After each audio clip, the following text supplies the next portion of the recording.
I'm Maggie Hunt.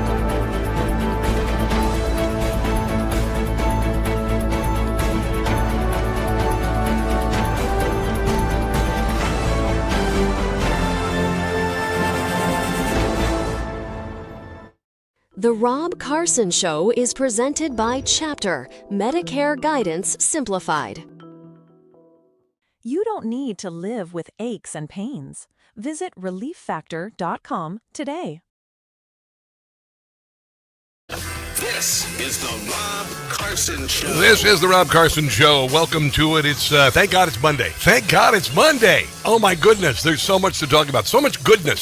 So much awesomeness. Oh my goodness. I had a delightful weekend. I got to go to Annapolis and I saw a show. This marvelous vocalist named Lindsay Webster. I'm in love. My God in heaven. She's glorious. Then I tooled around on Sunday into Washington, D.C. I went down and saw the reflecting pool that, I don't know if you knew this, but the federal government said that to fix the reflecting pool between the Washington Monument and the Lincoln Memorial, it was going to cost $300 million, and it was going to take 3 years to redo because they needed to take all of the, I guess it's granite or marble base out completely and replace it for some inane reason. And Donald Trump said, hold on a second, I don't know if you knew this, but I build a whole hell of a lot of hotels around the world, and I work with the finest, people who do swimming pools. And I know. And so here's what do you suppose we can do with this reflecting pool? And they said, well, sir, I think we can get it done in 3 weeks, and it'll cost $2 million. And I think Democrats are mad about it. It's like, what the hell? But I went down there and I saw it, and it's pretty dang cool, man. It's going to be bright blue. You ever been to one of the amusement parks like Six Flags or Disney World, and you see those little ponds, that you walk and you go over these little footbridges and whatnot. The water is blue like the toilet water, when you got the Vanish, whatever the hell in there. It's going to be blue. It's going to be American flag blue, and it's going to be absolutely gorgeous, man. And I'll tell you, I am just impressed by what this city has become. It is clean as can be. I was driving around. The food trucks are out. I mean, there's this one street, I think 17th Street, about 20 food trucks. They're serving up all sorts of everything from falafel to street tacos, whatever. And then I drove over by the Washington Monument, and it is just spotless. The grass is perfect. There's no garbage on the ground. There are no homeless people pushing shopping carts full of garbage. It is amazing. And you know what else I noticed? And I did a video on this morning on my social media. And I said, the people who I noticed who love the country the most, who are the most giddy, like children, standing in front of the Lincoln Memorial, couldn't believe they were there in front of the Lincoln Memorial and getting their pictures taken with giant smiles on their faces, and they're all from other countries. Now, I'm not saying everybody, because certainly we have a lot of patriotic Americans who visit Washington, D.C., but a whole lot of these, in fact, all of these idiots who partook in the May Day protest, bought and paid for as organic as a Twinkie, they're all Americans. They're all punk-assed, academics and their children who have no life experience or anything, who clearly have not been educated about how socialism, communism, Marxism left hundreds of millions of bodies in body pits and enslaves and imprisons people for thought around the world. And I'm kind of done with their noise, to be quite honest. The Friday was a giant, was it Friday was May Day? Yeah, Friday was May Day. It was a fart in an Cat 5 hurricane. It just dissipated like, all you just kind of smell the essence of their body odor and patchouli and weed. Those three things in the air. Body odor, patchouli, and weed. That's your Democrat Party. That was the May Day protest. We hate America. Oh my God, we hate it because all the freedom and the richest we've ever been, and you can order anything you want in the world to eat and just have it delivered to your house without any issues whatsoever. You don't have to suffer at all. Oh my God, America sucks. It's just so funny. Go live on a gulag. You just, I don't even know what to call you. Crap sandwich without the bread. Anyway, that was happening this weekend, and And I just saw so much joy, and it was just beautiful in D.C. They got some the construction down along the tidal basin down there. And, for the first time I noticed, a lot of the times we don't look at the Jefferson Memorial sitting there. But I'm going to tell you what, when you look across the tidal basin, and it's clean as can be, and you see the Jefferson Memorial, it is just stunning. And then on the other side of the Jefferson Memorial, if you get down there, they got this wonderful, the wharf. The wharf used to just be some old barges where they'd sell crabs and seafood, and it smelled like stale seawater, antifreeze, and motor oil and tires. But it was glorious, and you could go down there. And homeboys, hillbillies, Hebrews, they all went down there, and they would get some crab soup, and they would get some oysters on the half shell, and then they would get some crabs to take home, a bushel of crabs, and all that. And now it's just this glorious development down there, all sorts of theaters and restaurants, and then they've still got a couple of little barges there, which I still love. I went down there, had some crab soup a couple weeks ago. Thought about having a houseboat down there, living on the water. I don't know if I can live on the water in the wintertime. I don't know. We'll see about that. But it is such a change from what I've seen in Washington, D.C. And DuPont Circle used to be all crack addicts and heroin addicts and garbage, grocery carts full of garbage and all of this. And now it's families having picnics. It's just wonderful to see. And I wish...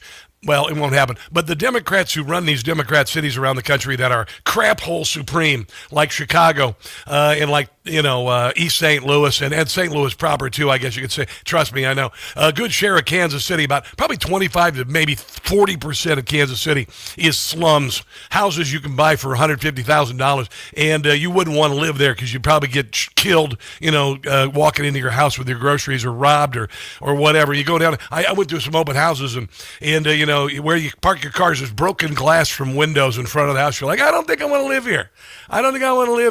But if America would listen to Democrat mayors would listen to Donald Trump and let him do what he did to Washington, D.C., to your hellhole, whether that be Los Angeles or San Francisco, but he also did it to Memphis, too. And it's amazing. It is just something else. And pardon me for being a little excited today. I walk in here this morning, all of a sudden my phone just lights up. Everybody's telling me, Donald Trump re-truthed you, Rob. Donald Trump re-truthed you. And he did again. He did. And he put it right on top of his Truth Social page. He took a big segment of my TV show, Rob Carson's What in the World, and he posted it right up there.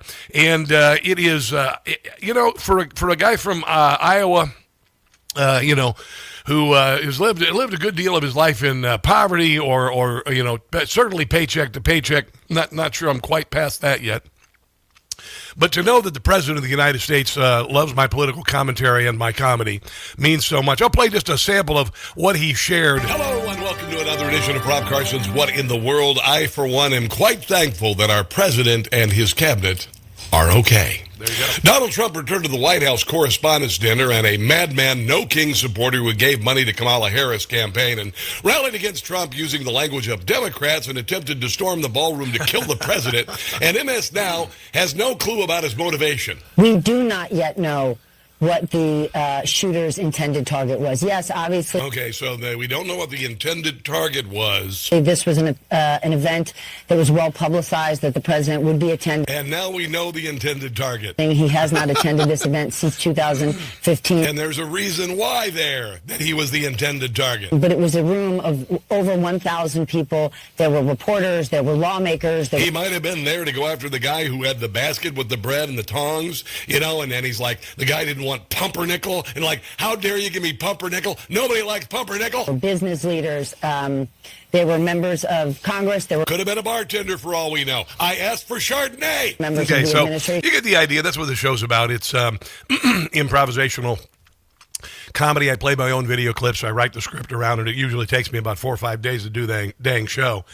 But it's nice to know that the President of the United States loves the show. When I had dinner with him and Mr. Chris Ruddy of Newsmax about 4 years ago when I was quite a bit heavier. And he said at the very end of the meal and everything, and after I stood up next to the President and he told me to say a few words, and I was like, and he said, Chris Ruddy, don't ever fire that guy.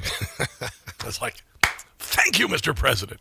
But anyway, so I'm a little worked up about that. It's pretty. It's an amazing thing to go through this, and I know my mother's watching down from heaven, going, "Good job there, son. Good job there, son." I think so anyway. I'd like to hope so anyway. But That's what happened. I was just perusing a lot of stuff, and literally right before I cracked the microphone, I'm still doing show prep because there's so much to talk about today, and from this the Democrat Party C-blocking the Spirit Airlines and JetBlue merger, which caused JetBlue to implode, but they're trying to blame gas prices on it, which is just stupid. All sorts of stuff. This Graham Plattner, who the Democrat Party hates Donald Trump so much they will elect a Nazi. They will elect a Nazi, and they know it too. They know the guy is a really sick individual, but they want him in so badly because they hate Donald Trump. And it is. We got that on the show today. We've got the L.A. election. It looks like the Republicans out in front now because Karen Bass has done such a terrible job. As I mentioned to you, the Democrat Party is doing a death spiral into the pits of hell. And I know that, people like Tucker Carlson and Megyn Kelly and weak-minded people like Alex Jones are all, hey, freaking out. They're going to win the midterm, and all this. And I said, you don't understand it. You don't get it. You don't get America, and you don't get MAGA, and you don't get Walmart shoppers. You don't get it. You don't get patriotic Americans. You don't get legit Second Amendment supporters. You don't get it. You don't understand it because you've been rich for too long, you lived in gated neighborhoods too long, or you're just insane like Alex Jones. You don't get it. We are not about to let our country slip away. We are not about ready to let our country become a Marxist socialist paradise. We are not going to. We will fight for this country. We will fight for this president. Oh, you're just a Trump sycophant. Oh, hell yeah, I'm a Trump sycophant. Look what he's doing to the country. He's making it so much better. And you can tell because everybody is trying to kill him. Everybody's trying to take him down. Everything he does is terrible. The ballroom is terrible, even though they wanted it for 70 years. The reflecting pool is terrible, even though it was a seething pit of goose crap and mucus. It was a garbage. It was an absolute garbage. You know what? I'm kind of done with your nonsense. And I think most people are done with their nonsense. All the haters, all the naysayers. I've told you this. We're tired of living in darkness. You don't have to live in darkness. The sun is shining. It's right there. And all you need to do is come into the light. I've got a bunch on this stuff coming up today. 800-922-6680. It is a glorious Monday in America, and this is the Rob Carson Show.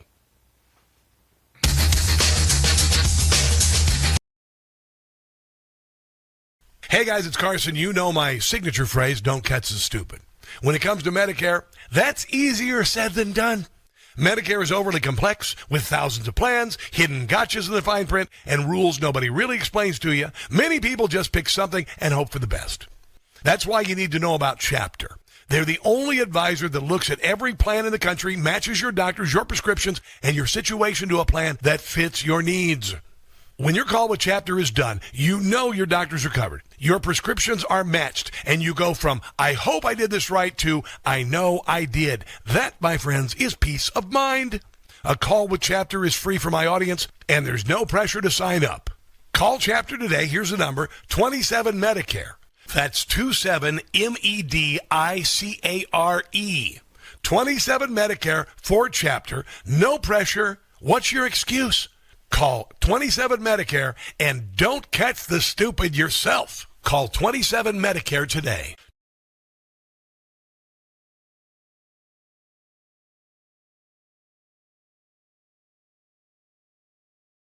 Hey guys, it's Carson for Ghost Bed. I am sleeping better than I've ever slept in my entire life. I used to think a mattress was just furniture, but I got a Ghost Bed. Ghost Bed doesn't build mattresses like furniture. They build engineered sleep systems. Their beds are serious health equipment. Beds designed for relief and recovery, not looks. Your body should be healing while you sleep, not fighting for comfort. I noticed immediately. My first night on a Ghost Bed, I slept for 10 hours. If you're waking up stiff, tossing and turning, sleeping hot, even reaching for a pain reliever before bed, hoping tonight will be different, that's not aging. That's your mattress talking. Here's another thing I love about Ghost Bed. You get 101 nights to try it at home. If you don't like the difference, just send it back risk-free.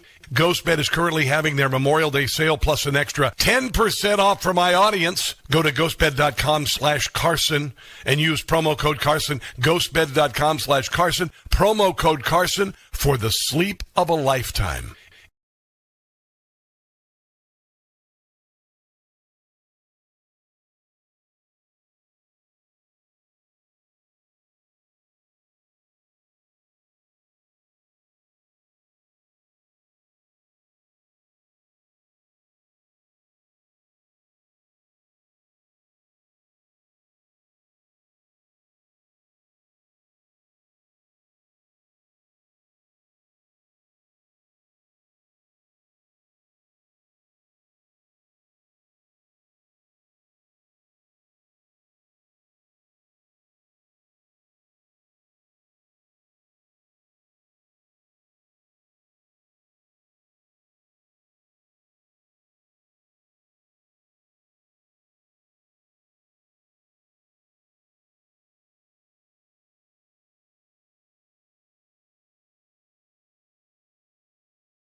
Carson Show podcast is everywhere.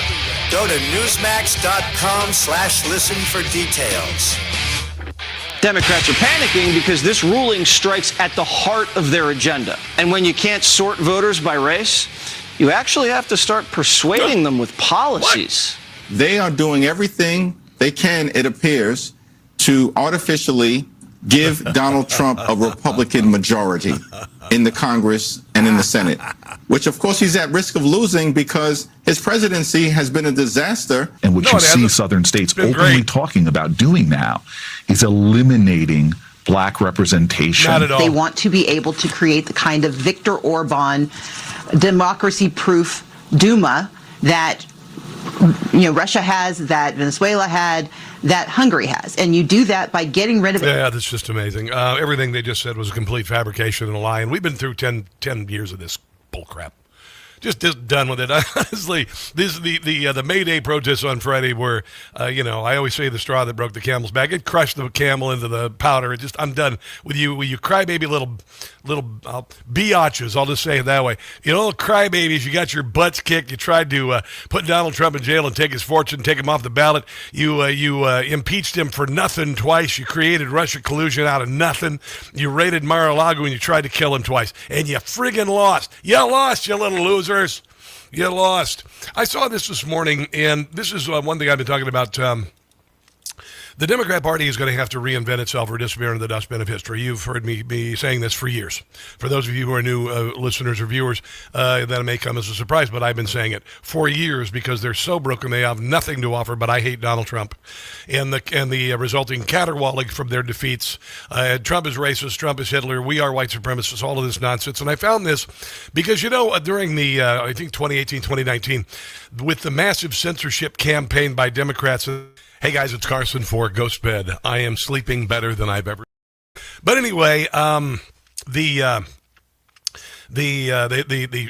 censorship of America by the deep state, FBI, and other organizations, including they tried to create a disinformation governance board and all of that, but they killed the walk away movement, which was created by Brandon Straka. They had 500,000 people on Facebook, most of them black people, who left the Democrat Party because how awful it was. They just got rid of it.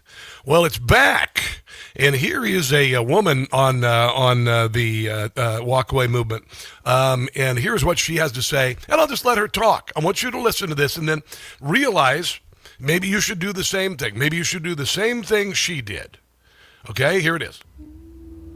I've spent my morning scrolling through Democrat pages. I was looking for a positive video from a Democrat. Something positive about Americans, something, maybe a prayer for the young people that were just murdered by illegal immigrants that should have never been here in the first place. I was trying to find a positive video to share with you guys.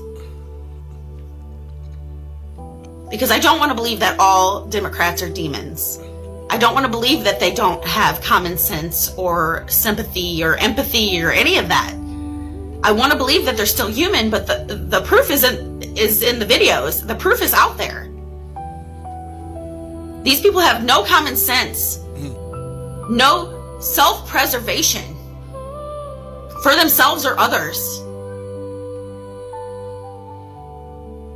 It's literally all hate and murder. Wishing death on our president, wishing death on us, wishing death on ICE agents. I've spent hours trying to find positive Democrat videos, and I didn't come across not one.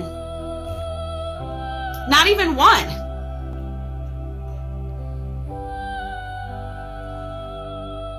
They're not fighting for anybody, they're fighting against us. And at this point, all I see is demons. They're no longer human. And we should treat them as such. I told you.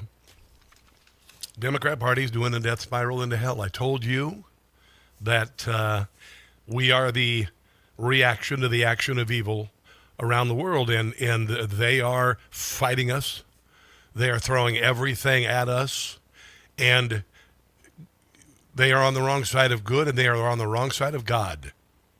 1,000%. So I'm asking you, you can still be a Democrat, but you've got to reject this awful evil that's taken over your party. I mean, honestly, this is John Fetterman talking about the Democrat Party. He's the odd man out. And I know this isn't rank-and-file Democrat voters. A good share of you are bat guano crazy. Don't get me wrong.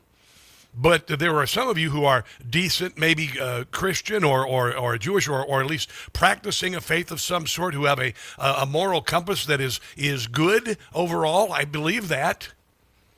But your leadership is not that. Terrible or bad ideas refuse to die. And it's very sad to see that kind of things being revisited in this kind of way.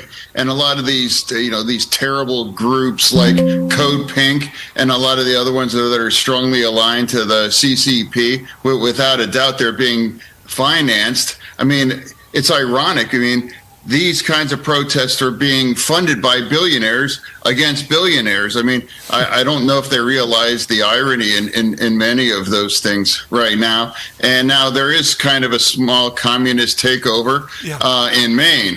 Plattner, he's already announced that he's an avowed communist. He's made that statement and he put that online. Now he's going to be the Democratic nominee. So there is a resurgence about the socialism, and that's becoming more and more part of it. And now there's more. It's like a marriage of the Palestinian, the anti-ICE, the abolish ICE, and now turning it in to like an orgy of socialism here. And that's sad, because it's supposed to be about labor, like unions. I'm a proud pro-union Democrat, but the kinds of mess that you see are showing up in many of them. I mean, that is the worst impulses that our party continues. We just seems to can't resist those things. I know, and it's not going to end well for you, because we aren't going to be ruled by it. I'm going to tell you right now, at least 83 million of us are not going to be ruled by it. We will not live in a country with the promise of the Bill of Rights and the Constitution. That's it. If you don't like it, get your ass out of here, because we're not going to change. We will not be ruled. That's just it. And we're better armed intellectually and physically. So there you go. And the military is on our side, and the president is on our side, and most Americans are on our side. So there you go. Coming up, Doug Burns.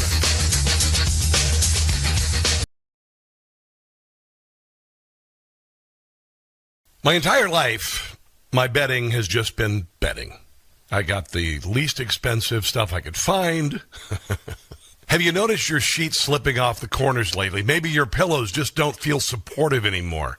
Most people actually keep their bedding way longer than they should. It slowly wears down, and you don't realize how much it's affecting your sleep. That's why I upgraded to Boll & Branch. They make everything your bed needs. Their signature organic cotton sheets, pillows, blankets, and comforters are all designed to be breathable, incredibly soft, and get better over time. Most people start out with their signature sheets. I added the waffle blanket, and now the whole bed just feels amazing. The moment you get Boll & Branch is the moment you discover the difference. Upgrade your sleep with Boll & Branch. Get 15% off your first order plus free shipping at bollandbranch.com. That's BOLL and branch.com/Rob Carson. Promo code Rob Carson. That's Boll & Branch, BOLLAND branch.com/Rob Carson. Code Rob Carson to unlock 15% off. Exclusions apply.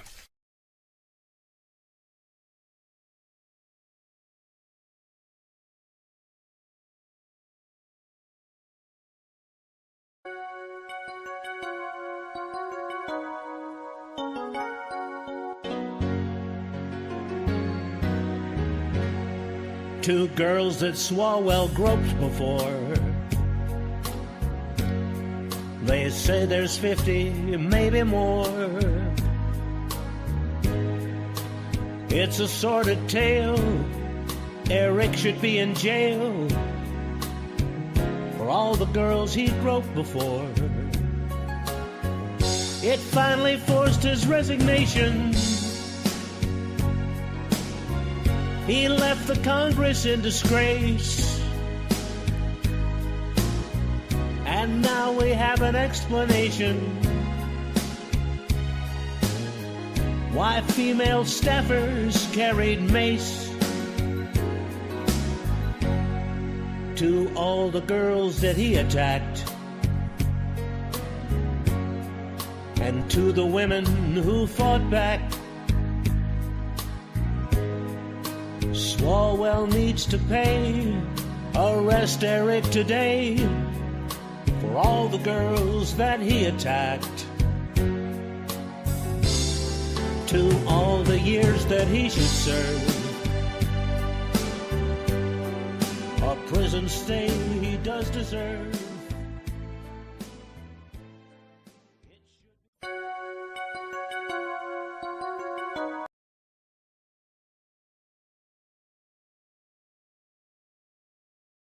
Hey guys, it's Rob Carson for Relief Factor. There's a reason why at my age I can still crush it at the gym, carry an armchair by myself, or do any home improvement project without pain during or after, and that's Relief Factor.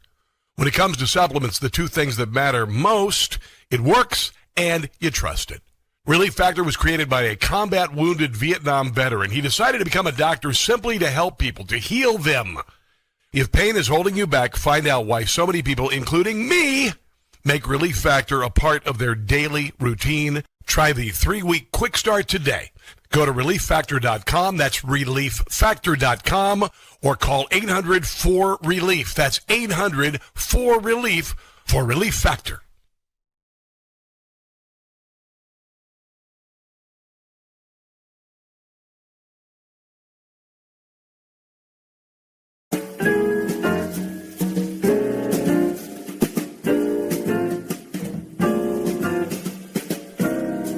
I always accentuate the positive, eliminate the negative, latch on to the affirmative. With me, there is no in between. State of the Union scored, approval rate how it has soared. Democrats cannot afford to take me for granted anymore. Inflation's low, employment's high. The Dow Jones, it is headed for the sky.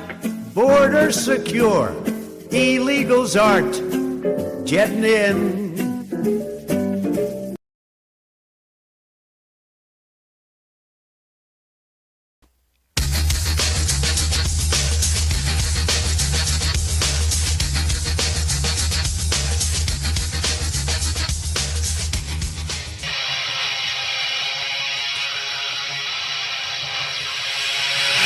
Our research shows that there's some 600 groups, including the People's Forum, the Party for Socialism and Liberation, and the Answer Coalition, and, of course, our perennial favorite, Code Pink, which is upset about absolutely everything. And as Rachel mentioned a minute ago, these people, they don't know what they're talking about, but they do know that they got, $75 in cash probably to come out and hold a sign. Now, this is, of course, the latest spate of protests. It was No Kings. Before that, it was Elon Musk is a Nazi. I guess he's no longer a Nazi. I don't know. Maybe he's like Graham Plattner. Used to be a Nazi, isn't a Nazi anymore. I don't think Elon Musk got a Nazi tattoo. But then they segue from No Kings to Mayday, Mayday, Mayday, Mayday, Mayday. And it's all bought and paid for, as organic as a Twinkie. Joining us to talk about this and a whole lot more is former federal prosecutor Doug Burns. Doug Burns, how are you on this glorious Monday? Good, Rob. How are you? I'm good. When does it cross the line between revolutionary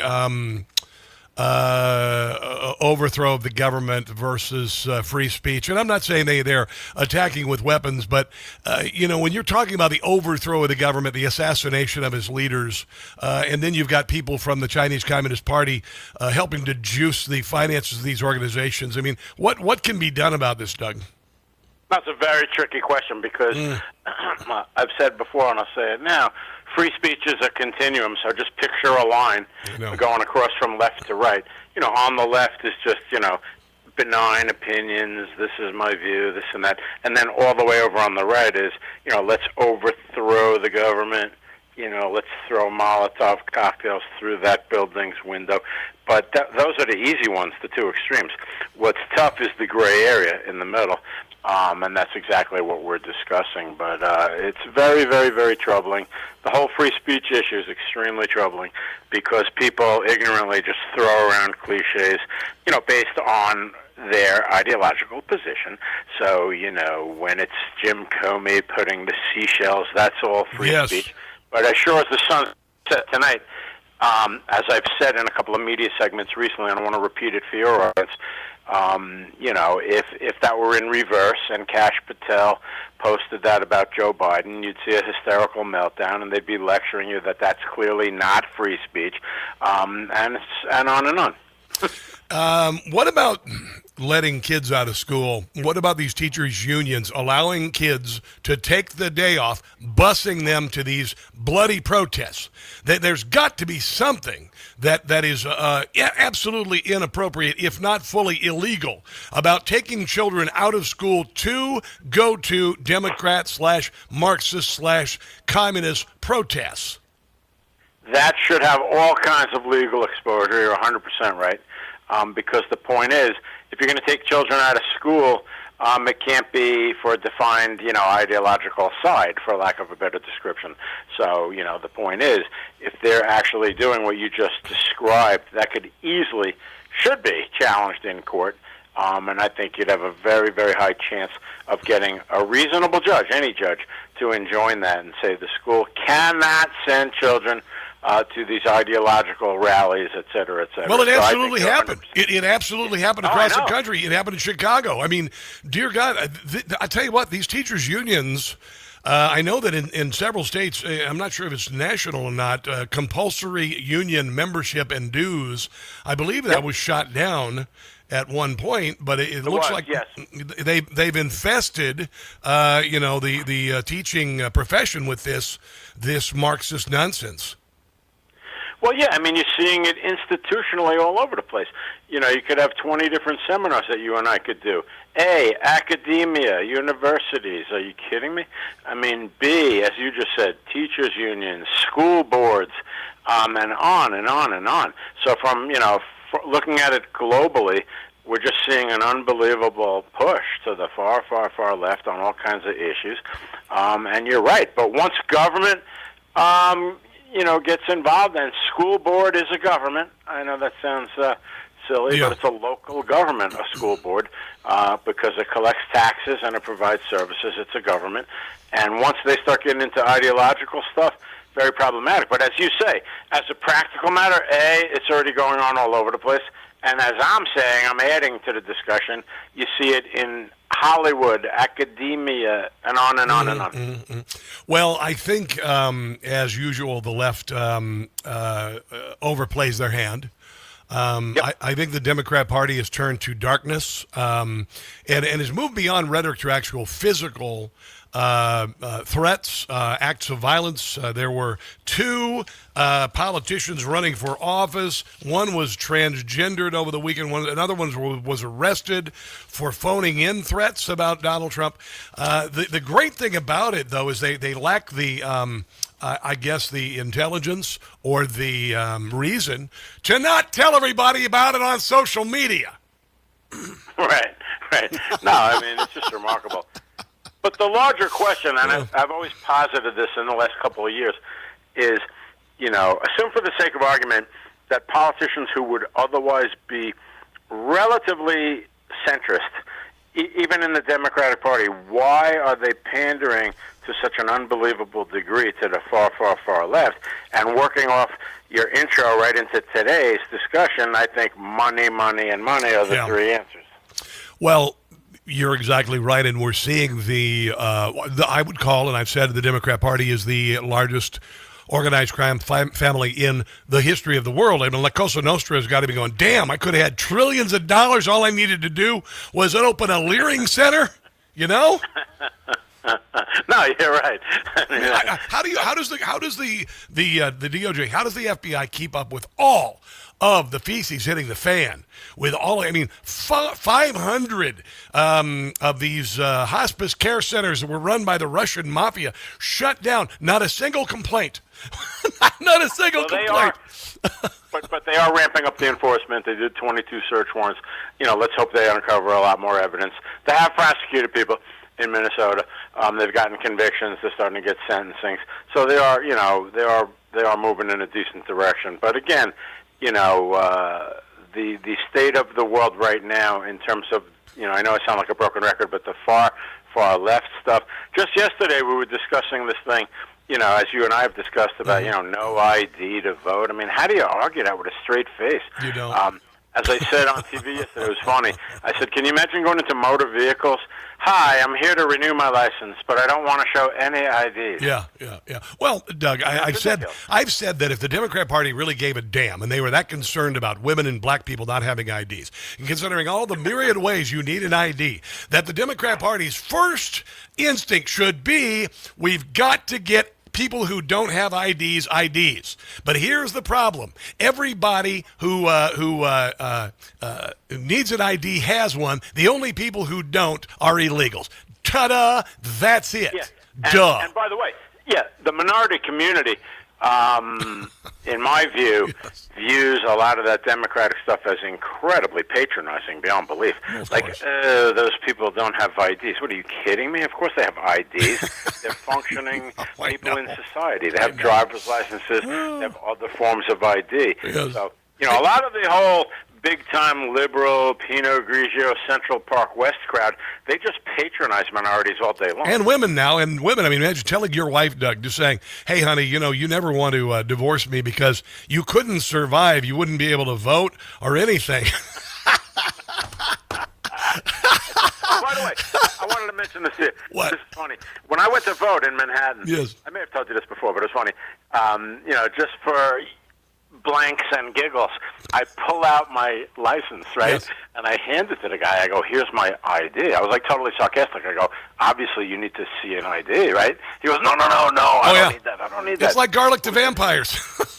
It was so embarrassing because the guy was like defensive and annoyed. I later learned, this is interesting, you want to talk about just the Rob Carson theory that you were just going through. Yeah. Same exact theory. I learned that, believe it or not, this is incredible, if that individual, that worker at the election place, was found to have requested or obtained an ID, they would get penalized. You believe that? Of course, 100%. Let's take a break and come back. We got much more I want to get to on the other side. Doug Burns, as always, a great guest. We'll continue the conversation. This is The Rob Carson Show.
Q.com.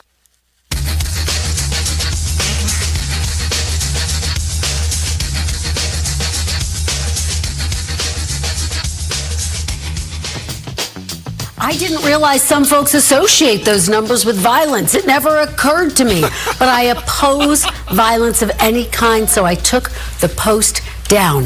How do you prove intent, Mr. Blanche, when Mr. Comey himself said he didn't understand that some people would look at that and think about violence? Yeah, you know, the last thing you'd expect from your former FBI director is to know a mob term for taking someone 8 miles out of the city and burying them 6 feet underground. You would not expect that from the former FBI. How stupid does he think we are? But Doug Burns. Well, the key is, I think one of the biggest things in the case, having tried a lot of cases in front of juries, is that jurors are very, very, very smart. And nobody in the box, all 12, none of them would believe that he doesn't know what that is. Real simple. You can try to make this as fancy as you want. And then, again, just for comedy value, the complete ignorance of that question that was just asked by that quote-unquote journalist in air quotes. Mr. Comey himself claims that, I just spent 40 years in criminal law to have that idiot say, the defendant said he really didn't do anything wrong. Oh, okay. Yeah. Mr. Wilkes Booth. Yeah, Mr. Wilkes Booth said he wasn't even in the building that night.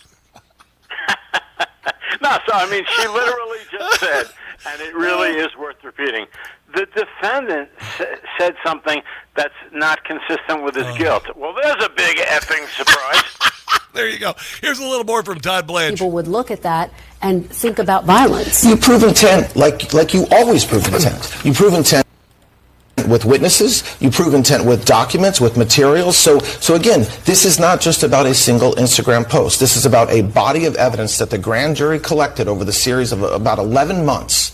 That evidence was presented to the grand jury. And it's not the government, it's not the Department of Justice, it's not Todd Blanche that returned an indictment against James Comey. It's a grand jury, part of the judicial process. And that this process has to be allowed to play out in the courts. It's not fair to Mr. Comey. It's certainly not fair to the prosecutors for us to be airing your view or my view of this indictment. It's something that will be presented in court at the time set by the. Yeah, so there you go. So James Comey's denial is not going to be. It's not going to be. You know, the hostility is just so overt. And again, the average person watching so-called journalism, you see these people, they're just completely hostile towards the case. But let me repeat something that I just learned in the last half hour. What's that? From both you and watching cable. You know, he specifically said, in sum and substance, he wasn't indicted just because of that Instagram post. I found that very interesting. Yeah. That needs to be unpacked. So that's what he said. There's probably something else. And I wouldn't be surprised, Rob, real quick, if they have some documentary proof that he knew exactly what the term meant, by the way. You would expect that. Maybe some sort of email or whatever, correspondence, something like that. Yeah, exactly. But yeah, I mean, it's very obvious and it's almost laughable. So this Supreme Court decision last week that is no longer allowing racial gerrymandering has caused the left to absolutely implode.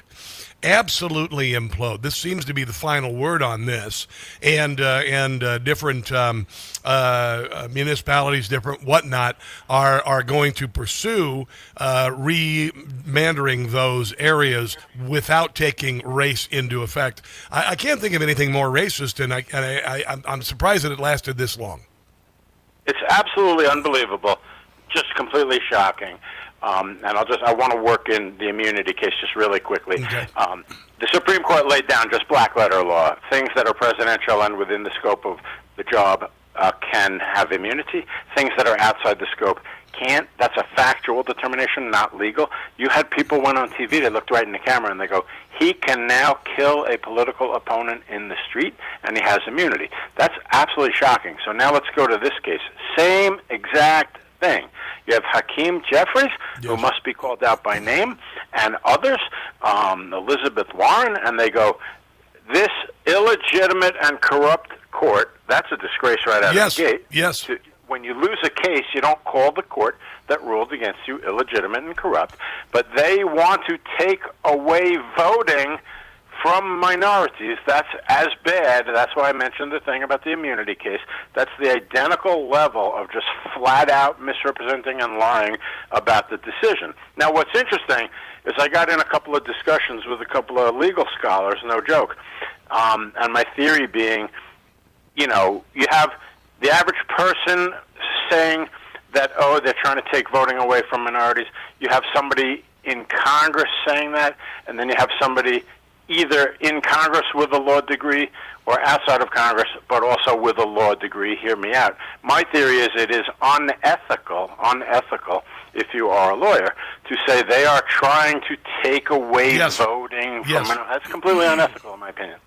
Beyond, and here's Hakeem Jeffries last week. And so the guy's falling apart.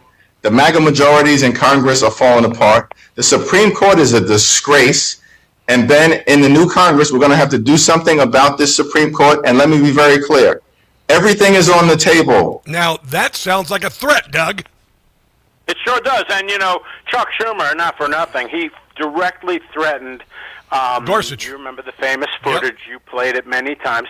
And again, the hypocritical double standards are just breathtaking. Yep. When they do it, it's perfectly fine. But Jeffries particularly, he's way, way, way too angry. He's way, way, way too much of a sore loser. And frankly, to see somebody in that position saying the court's illegitimate and corrupt because they ruled against me, what a disgrace. Yeah, we got to run, Doug, but I'm going to tell you, the Democrat Party is a Confederate party right now. They are. There's no doubt about it. They are a revolutionary communist party. They are no longer representing the people. They are here to try to take down the government, take down a duly elected president, Supreme Court, the whole deal. Ridiculous. Something's going to have to be done about it. Doug Burns, thank you, brother. Lively conversation on the Monday. I appreciate you. My pleasure. Thank you. All right, let's take a break and come back. This is the Rob Carson Show.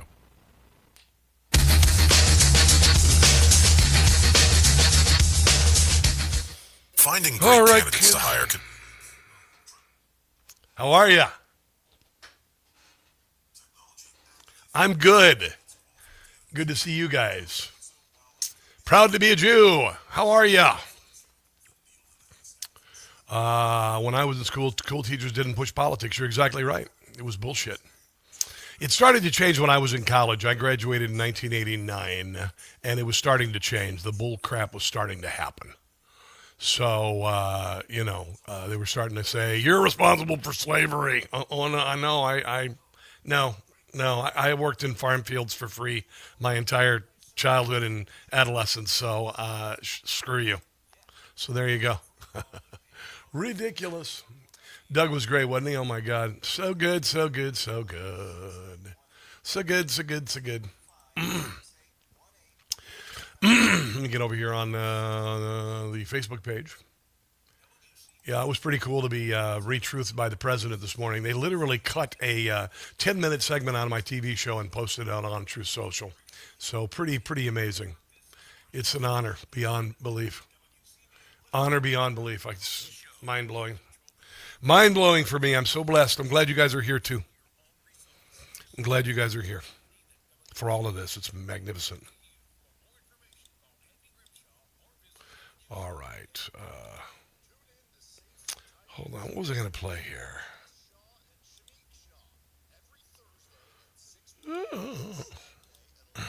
All right. Here we go. I got to talk.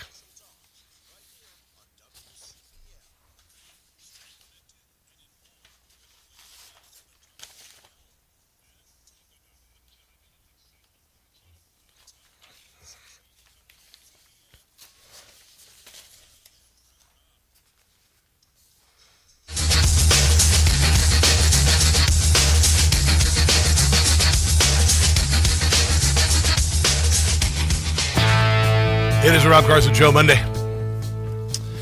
So, supply constraints on commodities cause prices to go up. You know that, right? Yeah, of course.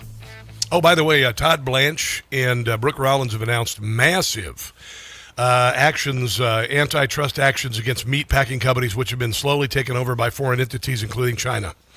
So the price of your pork and your chicken and all that about ready to take a little drop. Hopefully your beef as well, because it's gotten expensive.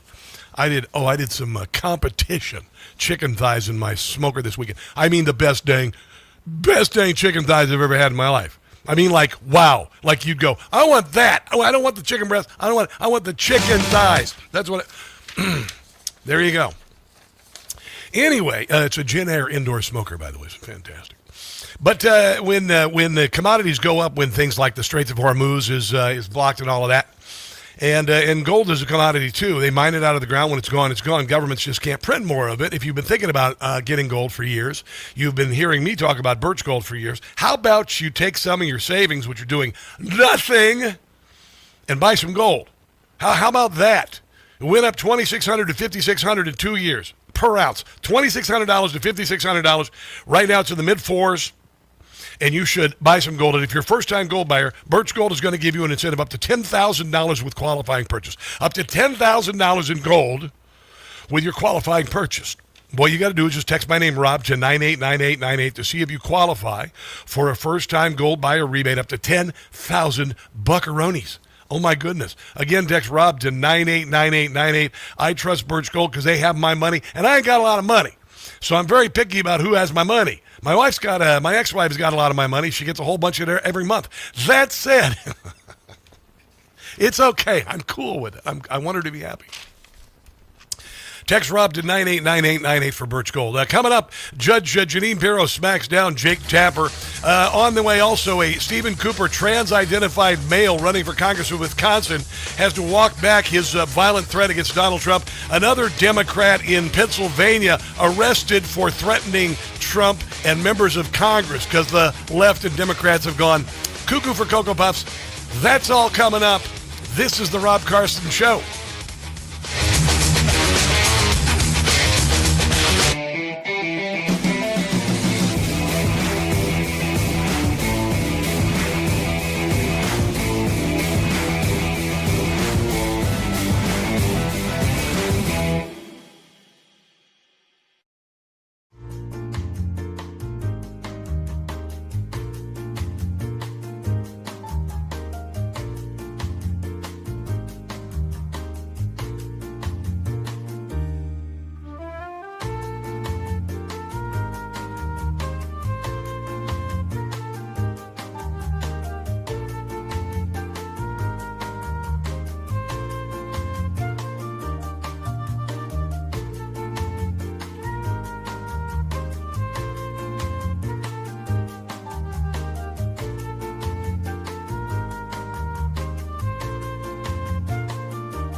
podcast and let us know what you want more of on WCBM.com.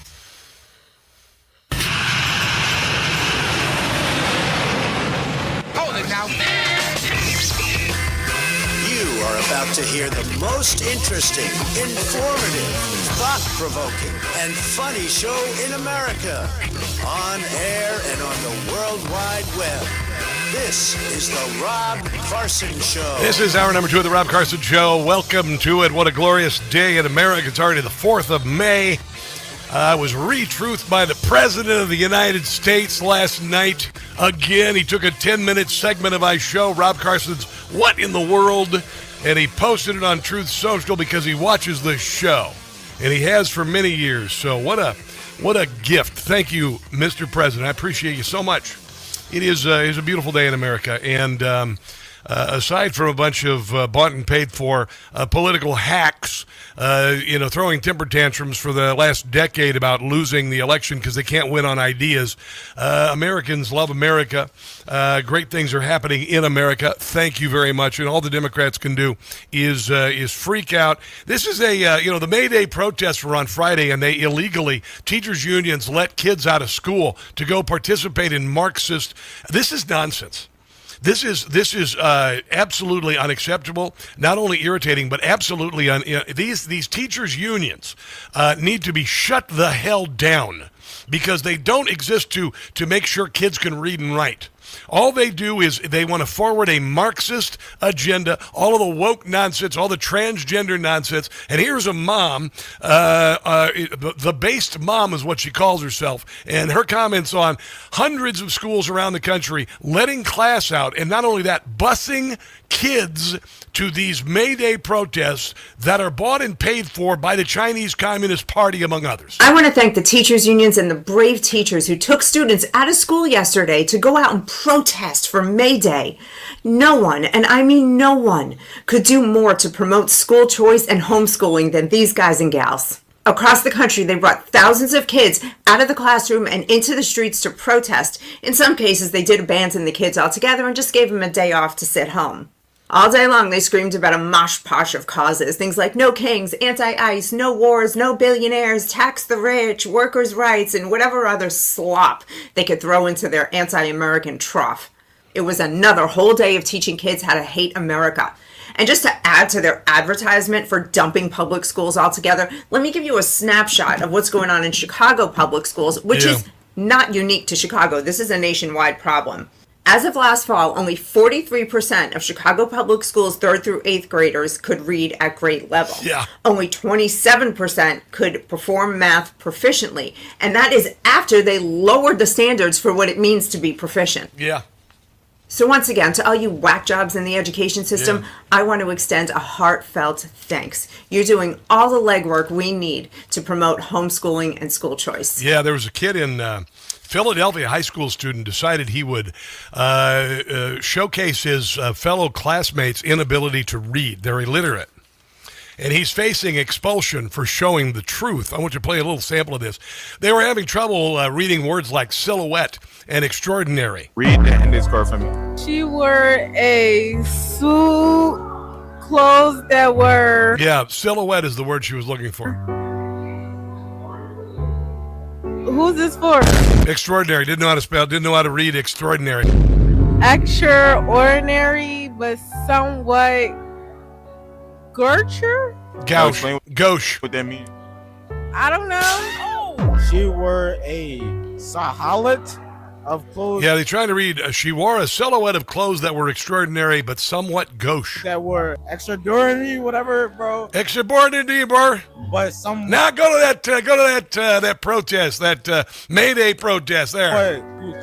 What does that mean? She wore a lot. Wait, she wore. Bro, I don't know, bro. Can you take the card back, please? She wore a... Oh, baby. She wore a silhouette of... Yeah, there you go. That's Philadelphia kids. And these are kids of color, by the way. I'm not saying exclusively kids of color are unable to read when they graduate from high school. But I will tell you, in Democrat-run districts that have been gerrymandered according to color, the schools are always terrible. and they lie about the test scores, and they lie about everything, and they graduate kids with no absolutely ability to have any reasonable or good skills to survive. Only grievance and dependence. So thoroughly disgusted. So thoroughly disgusted. Oh, this is pretty funny. Old Jake Tapper had Judge Jeanine on his show this weekend, and he decided that he would. They're trying to any excuse they can use to read the manifesto of the guy who tried to kill Donald Trump at the White House Correspondents' Dinner, because he called Donald Trump a pedophile rapist. Because that's what Democrats have been calling Donald Trump. It's a lie, about the Jeffrey Epstein files where he has been exonerated. But Jake Tapper was looking for any excuse to read those words, acting like they're not affiliated with Donald Trump, and Judge Jeanine would have none of it. So, and you alluded to the target being clear by the manifesto. The only name in the manifesto is Kash Patel. He cites Kash. He leaves him out. Which he says he's not. Kash Patel's not a target. Right. He does say, and I want to apologize for using this language, but no, you don't. You just want to say it.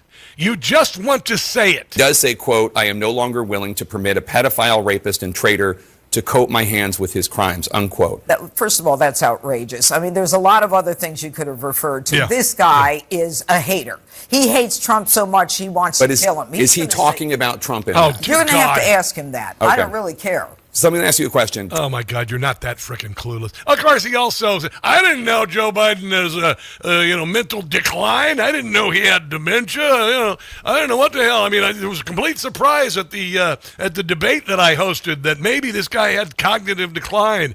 And then, of course, after Joe Biden was removed from the race because of the cognitive decline, and somebody who never had anything cognitively was replaced him, named Kamala Harris. He goes ahead and writes a book about it. I mean, honestly, wow. Just what he not only you're not a journalist at all, you're just the most despicable human being I could possibly imagine. Of all the ways you could prove your despicability, that's just, I mean, the most, I mean, I swear. Crazy, crazy, crazy. But, I got this guy named Graham Plattner, who is, I mean, a dark and awful human being. Really, really awful human being. And he's running for Senate in Maine, and the Democrat Party is willing to look past his awfulness, his Nazi past. He had this Nazi, it was a pure Nazi skull, crossbones, and metal, like World War II helmet on his head, which is absolutely 100% you're a Nazi. And he says, well, the reason I did it because I have PTSD. I know a lot of guys with PTSD who would never pledge allegiance to the Nazis. But, the Democrat Party hates him so much, or Donald Trump so much, that they're willing to elect Satan himself. Why wouldn't they? They worship Satan at Democrat parties in Washington D.C. But here's an ad from Janet Mills in Maine, talking about not only his Nazi past, but he's also said some really bad things about women deserving to be raped. Did you know Graham Plattner wrote that women worried about rape need to, quote, not get so up they wind up having sex with someone they don't mean to. It's disgusting. Plattner wrote, to avoid rape, women should, quote, act like an adult for sake. Graham Plattner. Seriously. And not go out with Eric Swalwell. We blame the victim. That's a horrible thing to say. Disqualifying. I have not seen this. He's a bully. This guy gives off a vibe. Just no way I could vote for. You see that beard that he's got? It's just grotesque. It's like he has I don't know. His mouth barely moves in a wall of hair. For you. No. It's like if a cow's anus decided to talk. Graham Plattner, the closer you look, the worse it gets. I'm Janet Mills, and I approve this message. Thanks for the visual there, Carson. I appreciate it. Adam Bockler, who's this little snowflake on CNN, I think he's like 18 or something, maybe 17, and Jennings always shreds him on it. He listen, he literally says that our hate for Donald Trump is so much greater, we will elect a Nazi. Listen. Or a Republican candidate who had a Nazi tattoo, covered it up when he was running for something, and had said all the things that he had said about black people, about women, about rape, etc.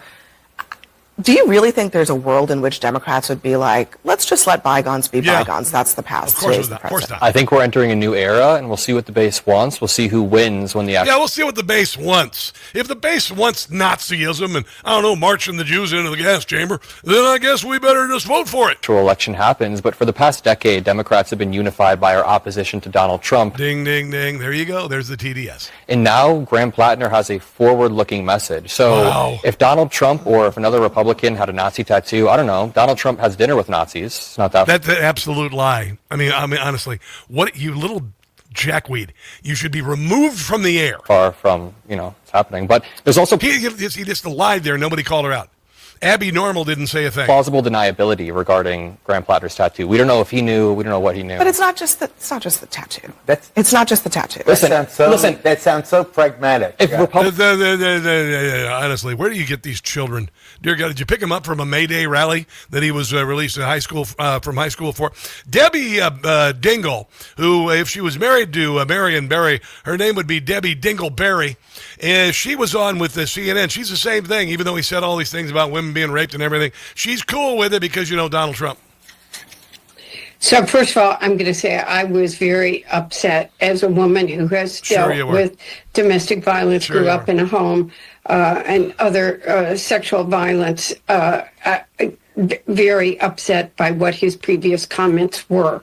I am not in the ground on Maine. I think that people need to... How about you say we shouldn't even attempt him? He shouldn't be on the damn ticket. People are angry. People are upset. People want change in... Okay, so people are so mad at Donald Trump for doing a great job with the economy and closing the southern border and all that, that they would rather have a Nazi. This country.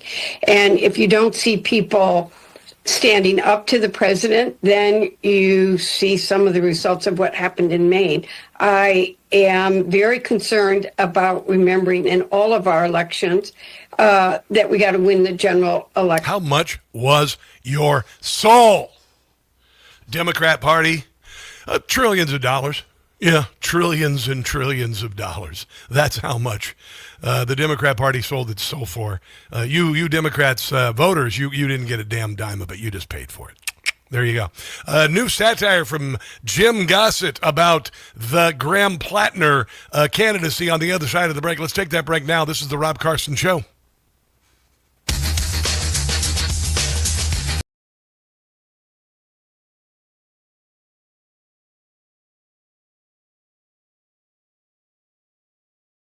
Hey guys, it's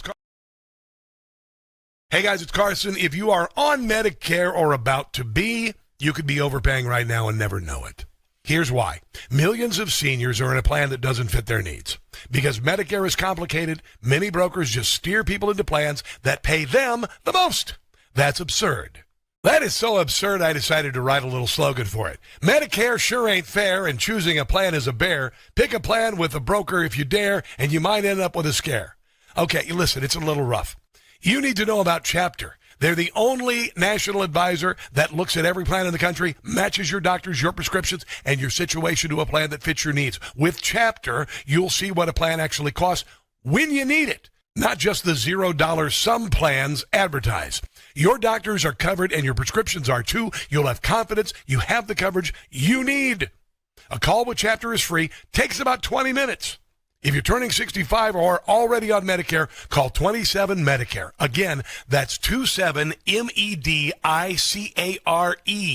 Call 27 Medicare today.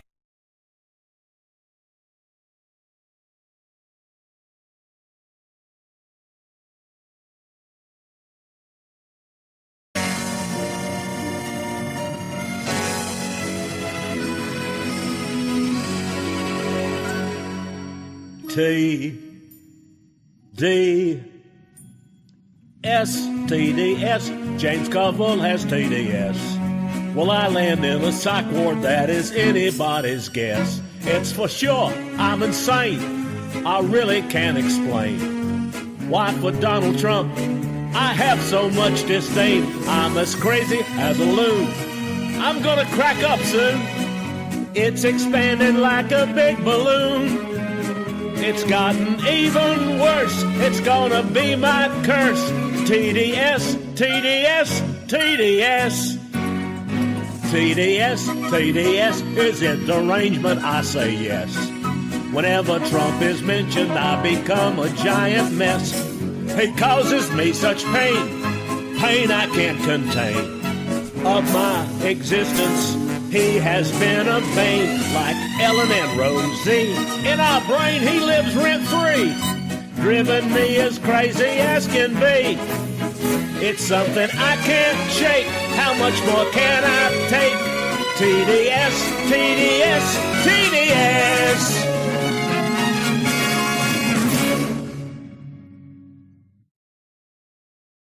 Hey guys, it's Carson for Ghost Bed. I am sleeping better than I've ever slept in my entire life. I used to think a mattress was just furniture, but I got a Ghost Bed. Ghost Bed doesn't build mattresses like furniture. They build engineered sleep systems. Their beds are serious health equipment. Beds designed for relief and recovery, not looks. Your body should be healing while you sleep, not fighting for comfort. I noticed immediately. My first night on a Ghost Bed, I slept for 10 hours. If you're waking up stiff, tossing and turning, sleeping hot, even reaching for a pain reliever before bed, hoping tonight will be different, that's not aging. That's your mattress talking. Here's another thing I love about Ghost Bed. You get 101 nights to try it at home. If you don't like the difference, just send it back risk-free.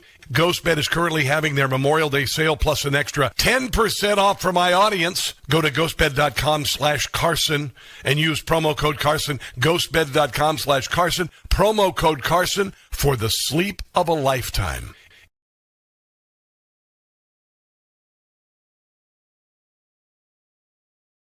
Maybe.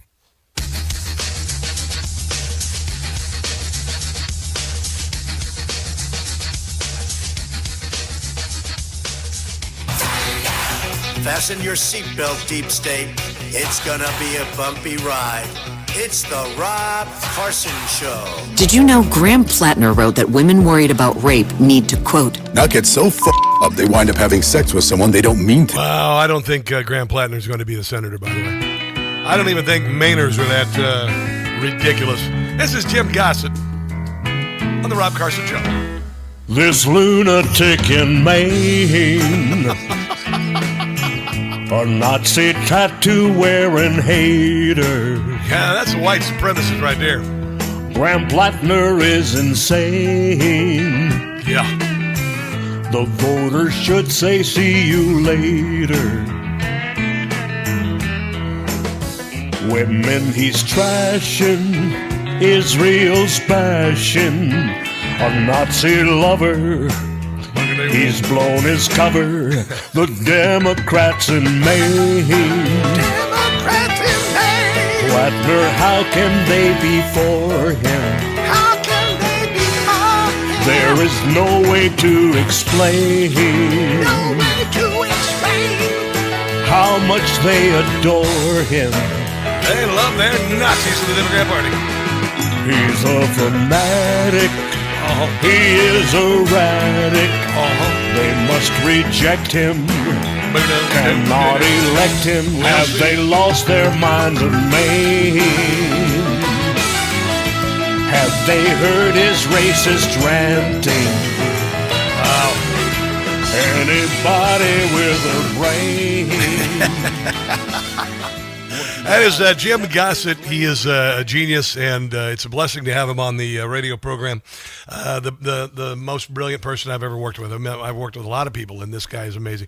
Patreon.com, Jim Gossett Comedy, if you want to help him out. Patreon.com, Jim Gossett Comedy. Had another glorious night in my ghost bed. Thank you very much. It's the most fun you can have in bed by yourself, is sleeping. On a ghost bed mattress. You know, I used to think that mattresses were just furniture. It's like, whatever. I don't care. Just get a mattress, throw it in there, put some box springs. Remember box springs? Oh my God in hell. I mean, heaven. But the box springs and the mattress. Remember that? I moved so many of them. It's not even funny. Dear God, I had to break some box springs to get them upstairs. You don't have to worry about that anymore. You can get a ghost bed. It arrives in a box. You open it up and roll it out. It looks like a really thick burrito, and then you cut the plastic. It goes boing. It's amazing, and I've never slept better. I mean, it's like wow. Another night last night, just like wow. GhostBed is having their Memorial Day sale, by the way, plus an extra 10% off for my audience. Go to ghostbed.com/Carson. Ghostbed.com, use promo code Carson. That's ghostbed.com/Carson, promo code Carson for the great savings for Memorial Day week. Memorial Day's coming up. Memorial Day's coming up. Get in my bed. Get in my bed. Get in it right now. Get in my bed. GhostBed kicks booty. Seriously. Lee Zeldin was on TV this weekend talking about how rhetoric, this was with Batra Unger Sargon, and this is something we've got to beat back, and it's got to end with the third attempt on Donald Trump's life. The 10 years of rhetoric from the Democrat Party is now officially segued into violence. Yeah, it's really in the middle of this decade that really from the moment President Trump was getting sworn into office in January of 2017, you had a lot of supposed leaders on the left who were messaging to their followers to take extreme steps. It's called stochastic terror. To confront Trump administration officials wherever you see them. Yeah. We lived through the 2017 shooting of Steve Scalise, which thank God the Capitol Police officers responded as heroically as they did. Bernie Sanders supporter. Or you would have had up to a couple of dozen dead members of Congress. Over the course of this last decade, there's been this evolution beyond rhetoric. It almost feels third world. I felt this in 2015, 2016 when I first got to Congress. I was on the House Foreign Affairs Committee, and I saw that all these Middle Eastern countries, everybody was calling their opposition terrorists. Yeah. Everybody was a terrorist. Yeah. And you see the rhetoric here in the U.S. would go from right-wing Tea Party extremist to the evolution as they realized that the label wasn't working, and eventually all you are left with is that next level of saying, okay, we're out of words. Now we have to start actually confronting our political opposition. Yeah, I'm done with it. Done with it. This is from, let me see, who is this from? Real America's Voice. I want you to listen to this. This is a new poll of people at Rutgers University. In a Rutgers University study, 56% of self-identified left-wing respondents said they justified murdering the United States president, not opposing him, not protesting him, murdering President Trump. More than half. So let's talk about January 6th. People walked into the... Yeah, January 6th was a psyop.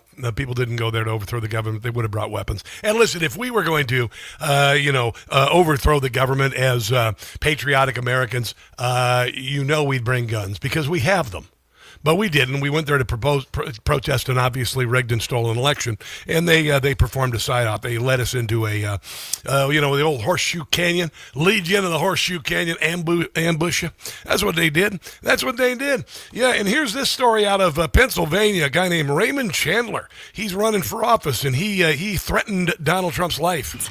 The just unsealed court documents reveal what federal officials say were plans to kill the president, a member of Congress, and his daughter. Federal agents write that these plans were left as voicemails. Court papers say in one message, Chandler gave a congressman who is not identified a violent scenario, saying they pull you out of your house and they slit your throat, and they slit your daughter's throat, and they slit everyone's throat. Wow. That, sir, that is the future. In another, agents write that Chandler described what he wanted the lawmaker to do, saying, "Sir, I'm calling this evening because what I want you to do is I want you to take a firearm. I want you to put it in your hand. I want you to walk into the Oval Office. I want you to put that firearm to the president's head, and I want you to pull the trigger, and I want you to kill him." Raymond Chandler III, whose flyers for Senate are still taped. Yeah, he's done. And you know what? I'm done with this nonsense. We're all Secret Service now, by the way. All of us are Secret Service. All of us are DHS now. The great Blaine Holt, Brigadier General, joins us on the other side of the break. Don't go anywhere.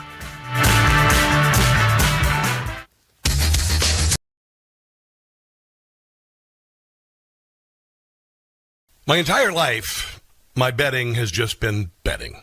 I got the least expensive stuff I could find. Have you noticed your sheets slipping off the corners lately? Maybe your pillows just don't feel supportive anymore. Most people actually keep their bedding way longer than they should. It slowly wears down, and you don't realize how much it's affecting your sleep. That's why I upgraded to Boll and Branch. They make everything your bed needs. Their signature organic cotton sheets, pillows, blankets, and comforters are all designed to be breathable, incredibly soft, and get better over time. Most people start out with their signature sheets. I added the waffle blanket, and now the whole bed just feels amazing. The moment you get Boll and Branch is the moment you discover the difference. Upgrade your sleep with Boll and Branch. Get 15% off your first order plus free shipping at bollandbranch.com. That's BOLL and branch.com/Rob Carson. Promo code Rob Carson. That's Boll and Branch, BOLLAND branch.com/Rob Carson. Code Rob Carson to unlock 15% off. Exclusions apply.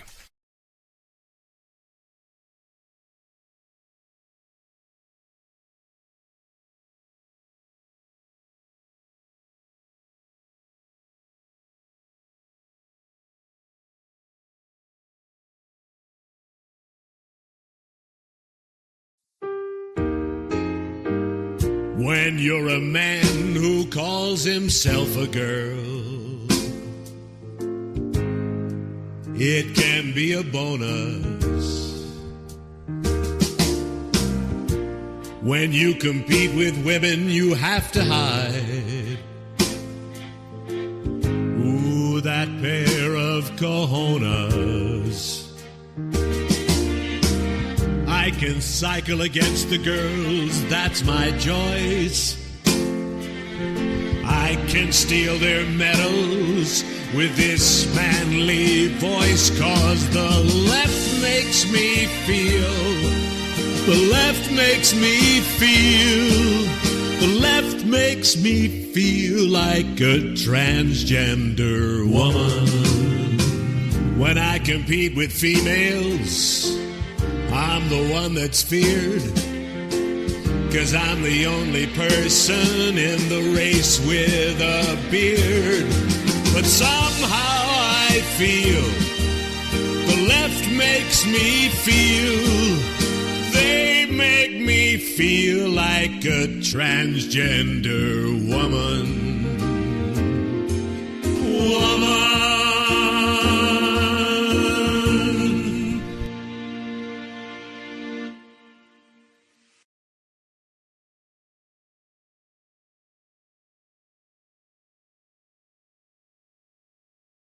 Hey guys, it's Rob Carson for Relief Factor. There's a reason why at my age I can still crush it at the gym, carry an armchair by myself, or do any home improvement project without pain during or after, and that's Relief Factor.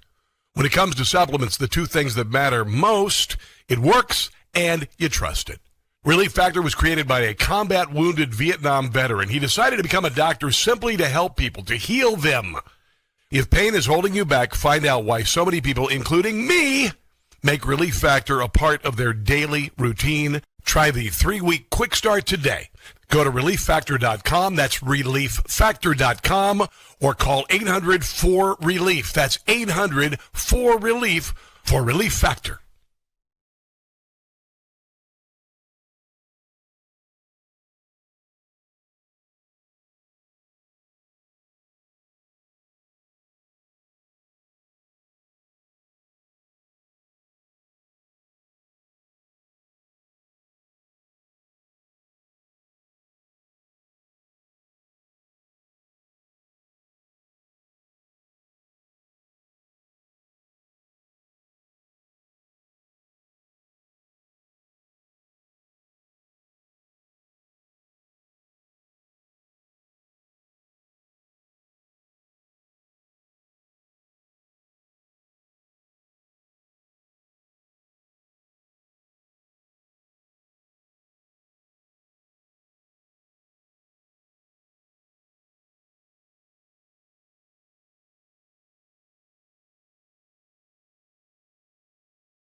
60 days in the Iran war, and we're getting a lot of mixed signals. Just because Iran now is talking boastfully does not mean it has not been soundly defeated. Their preferred option is delay. The same 47 years and 7 different presidents. And why are they doing this? When they lied and said 12 tankers had broken out of the blockade, Chris Murphy, a U.S. senator, amplified that lie, and not only did that, but he editorialized and said it was awesome. Tom Friedman said, well, I'd like him to lose, but not if it empowers Trump. They can help build opposition in the United States. They think the American left can put pressure on Donald Trump, get elected in the midterms, control the House and Senate, and then enact the War Powers Act and cut off funding. Pressures upon him will be the world economy, the price of gas, and his polls. Otherwise, we can talk and talk as they do, but the cards are in our hands because they are hemorrhaging money and we're not. Just because a nation survives doesn't mean that it's winning.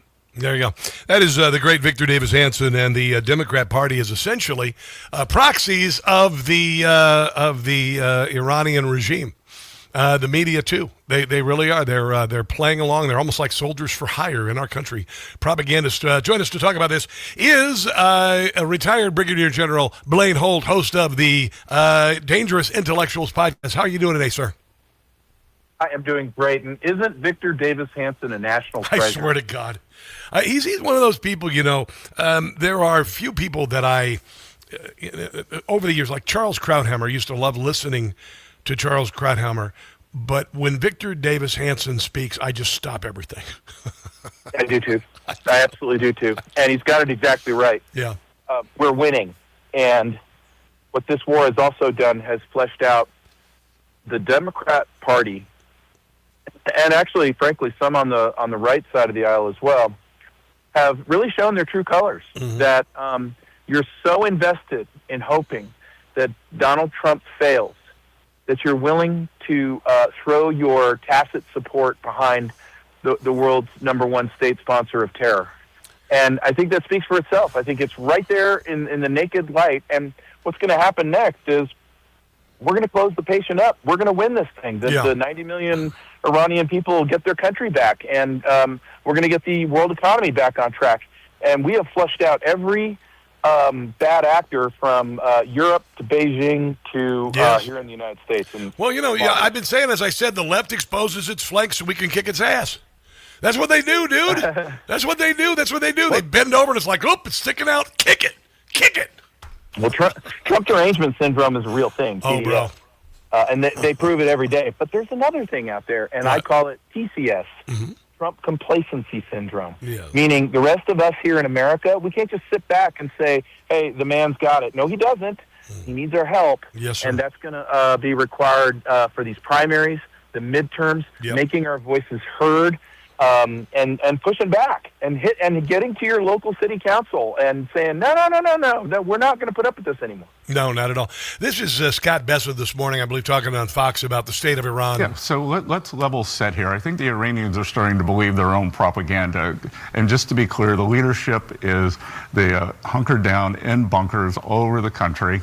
And I don't think they know what's going on. But what is going on is that they're reduced. Their navy is not a navy anymore. No. It's a band of pirates. They are trying to cut off international freedom of navigation through the Strait of Hormuz, and the U.S. is opening that up. This is a humanitarian effort. I can tell you, 2 weeks ago was IMF World Bank Week in Washington, and I had numerous countries come up to me, some of the poorest, some of the most vulnerable, and ask us to do this because it's not only energy that's in there, it's fertilizer, it's food transport. Yes. It's LPG for the more than the billion plus people in India use to cook. So we are saying the Iranians do not have control of the strait. We have absolute control of the strait. We have blockaded the ships going into. It's costing them what, $500 billion a day or $500 million a day, the Iranian economy, and I don't know how they continue to survive much longer, brother. No, they don't. They're zeroed out, and they're going to fall down under their own weight. But, more importantly,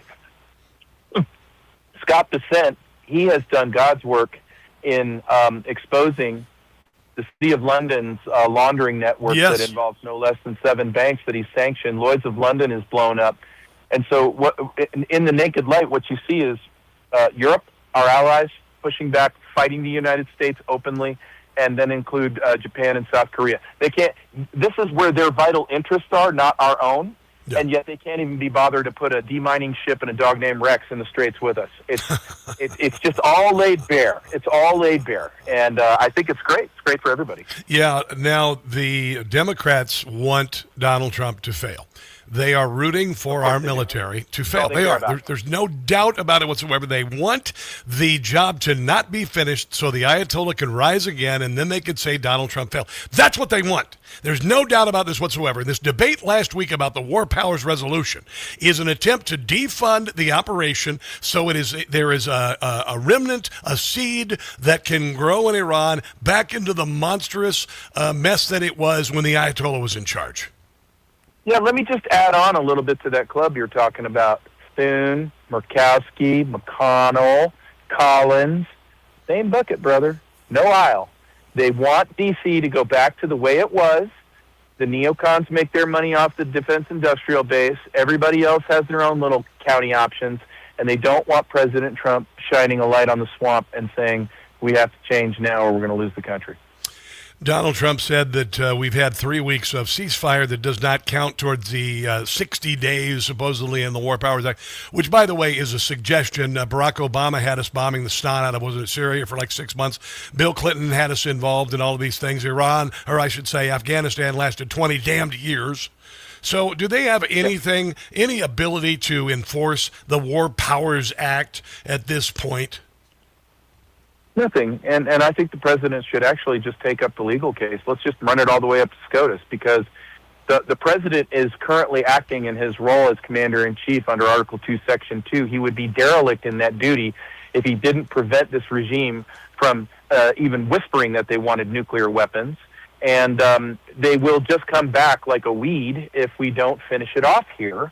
And only they'll be revenge-minded, and so I think he should take the action. But he's right. He's handling it beautifully well. But the thing is, we just get back to the detractors, and a court system and the ledge branch. It's all just got to be laid bare as to who's got what equities, and are they American and Constitution equities, or do you play for some other team? I wanted to continue on the other side of the break with Blaine Holt. Blaine, last week, Pig Hegseth announced they're going to do the first of its kind audit in years of the Pentagon, which could, lay bare a lot of things. And I'd love to hear your thoughts on that. I know you got some thoughts on that. So, again, dangerousintellectuals.com, by the way. Blaine Holt's got this terrific podcast called Dangerous Intellectuals. You need to make it a weekly thing. It's really good. It's really good. Let's take a break and come back. This is the Rob Carson Show.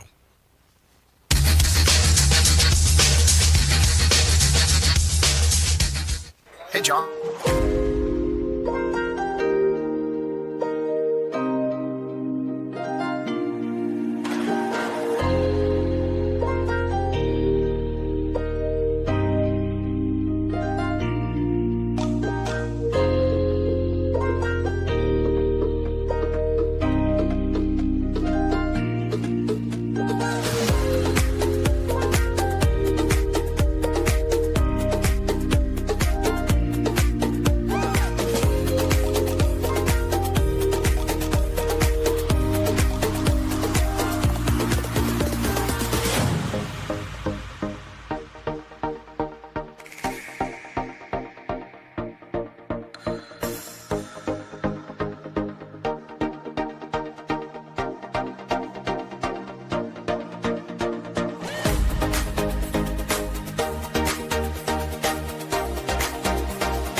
Today, that changes, as it has during this administration. The era of excuses is over.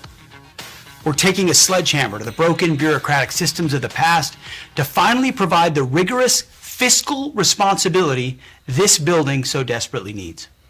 Under President Trump, we will secure a clean, unquestionable audit on our 2028 financial statements. Now, they have not had an audit of the Pentagon in many, many years. And clearly, it's time for a colonoscopy. And I think they're going to find all sorts of polyps. What do you think, Blaine Holt? Oh, and those polyps will be malignant, brother. Ooh. There's no question about that. So I want to know where the $2 trillion that's missing, that Donald Rumsfeld told us was missing before 9/11 is. I want to know why we haven't reconciled the books. I want to know where the corruption is. Yeah. I want to know who got money they weren't supposed to get, who had contracts they weren't supposed to get, how many sole source contracts, how many that subverted the federal acquisition regulations. And then once it's all done, what are the fixes to this so we can't have this kind of graft and corruption? Does that mean we're going to have massive corruption reform? Are we going to have ethics reform so generals can't just do revolving doors with senior executive service guys and hit board jobs at mega companies for $400 large a year? These are all the things that get into this if we're going to be serious about this.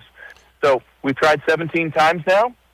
Is this the winner? I'm all for it because we have got to stop paying $4 million a missile when your enemy is throwing a $20,000 drone in your face. 100%. So at the same time, they want a massive increase in the defense budget. So how do you square those with all of the waste, fraud, and abuse and this? I mean, I'm assuming this is a way to pave the way to that increase in the budget, to expose all of the fraud and get rid of it. Yeah, so if that top line is temporary, and I understand the terrible connotations of that statement because nothing is ever, they just permanentize all this growth. But if we take the top line, we put it into procurement reform, and we change and how we are going to fight wars, and we get caught up with things like shipbuilding, dry dock, the ability to have a dry dock, all the stuff that was left in arrears so that we could go get some space age gonculator. I'm all for it. And then bring that budget right back down once we get procurement reform done. Yeah. But if all this is a step to a $2 trillion budget, then take me out of it. We've got to be very careful because just building another tank and building another airplane that'll go 1 knot faster, that's not where warfare is now. No. Yes, we've got to keep up legacy systems. A few carriers is a good idea. But we've got to think differently about defense. We're in a 5th-generation battle space. Space, quantum computing, all these new things that even President Trump has been showing a little leg on, like his discombobulator. We've got to look at where we're putting these dollars down. 100%. Did you see the hearings last night with Hegseth versus the Democrats? It was absolutely, it was just delicious. It was absolutely delicious. I want to share a little bit. I want to share one of the most sinister things that I heard coming from a member of Congress, alluding to things, and I'll get your comments on the other side, but it is like almost demonic to me. That direction from your behavior is an intense interest in Christianity, in nationalism, and in not recognizing the talents of women and non-white gentlemen, and that's the wrong direction. I don't know what you're insinuating, Senator, but I am not ashamed of my faith in Jesus Christ. Well, you shouldn't be and ashamed. If you want to shame me for it, go ahead. I'm not shaming you.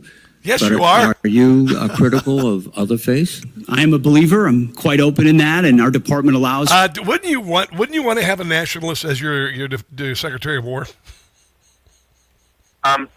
What's wrong with being a Christian or white or nationalist? Yeah. Doesn't mean you hate somebody that is different from you. This is what it is. It's, you said the word Christianity. I guess you hate everybody who's not like you. And this is what we've allowed to get bias. We don't rebut these things. We don't refute these things in public. And so don't have our Secretary of War just stand out all by himself. Get vocal and loud. It's okay to be who I am, and I accept everybody if they're a legal citizen of this country and they adhere to American values and they love their Constitution and their freedoms.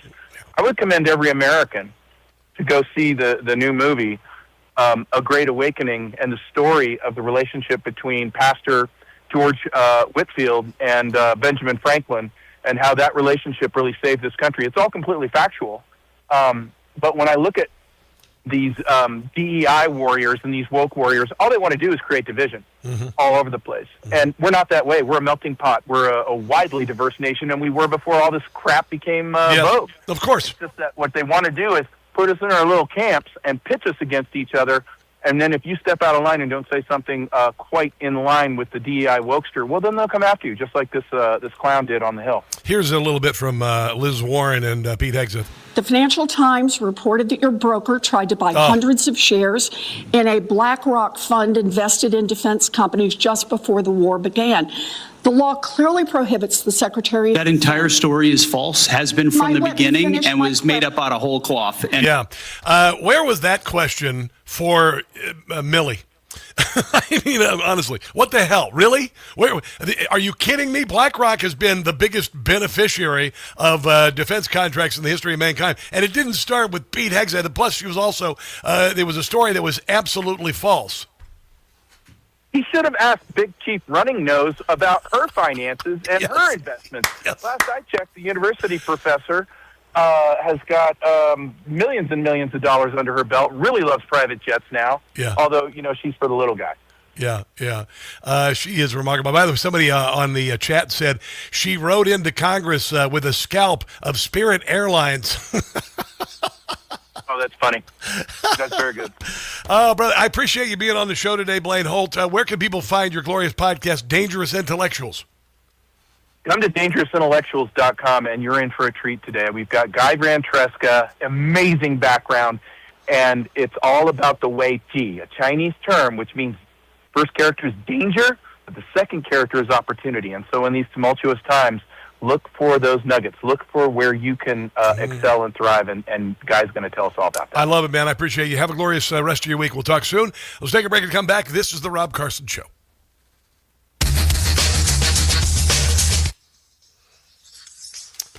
I think our conversations are pretty fascinating, don't you? Yeah. Hello. My dad was painting B-52s. That is from BF05. Okay, very good. Let's see here. Here's to getting ready for the next election vote. GJ Gary on Rumble. Appreciate you. Hello over on YouTubeage. YouTubeage. Please, request you can everywhere. Trying to read your comments here real quick. Sir, please.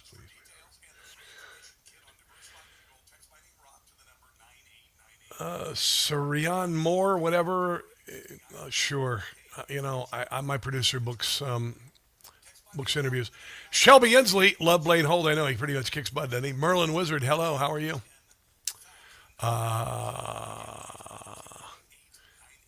Thanks for watching. Scott Davies, what's going on?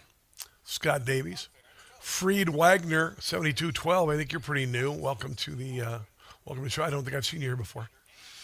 I'm usually pretty good remembering names. Hello over on Twitter. Jackwad69 reposted the stream. Chris Merca. Hello, Merca. Glad to have you reposting the stream as well. I appreciate your efforts over on X. You guys are awesome. We got a huge listening audience viewing audience on X, by the way. And Rumbly Roo. My Rumbly Roos. Have you booked your trip? I think you got a few left. Travelwithrob.net. Let's move on here. What do I got here? Marge Brennan.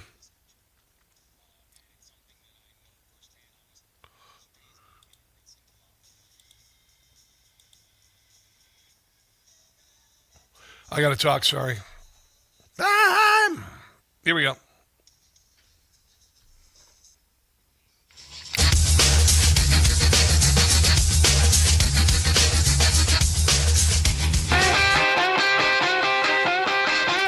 It is the Rob Carson Show.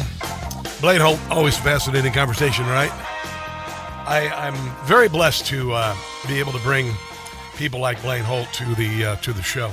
By the way, this Graham Plattner, the Nazi, woman hater, whatever, freak show from hell. Believe it or not, all the money that's coming into Maine to elect him is coming from out of state. Total receipts about $12 million. Cash on hand, $2.7 million. Money not coming from Maine. Maine residents account for $919,000.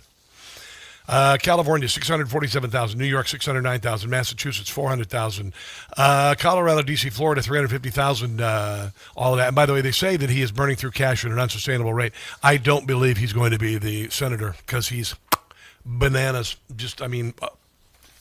Despicable human being. Would have been like a panelist on Geraldo Rivera's show back in the early 90s when he was having midgets of the KKK. Yeah, it was actually one of his shows. I remember that.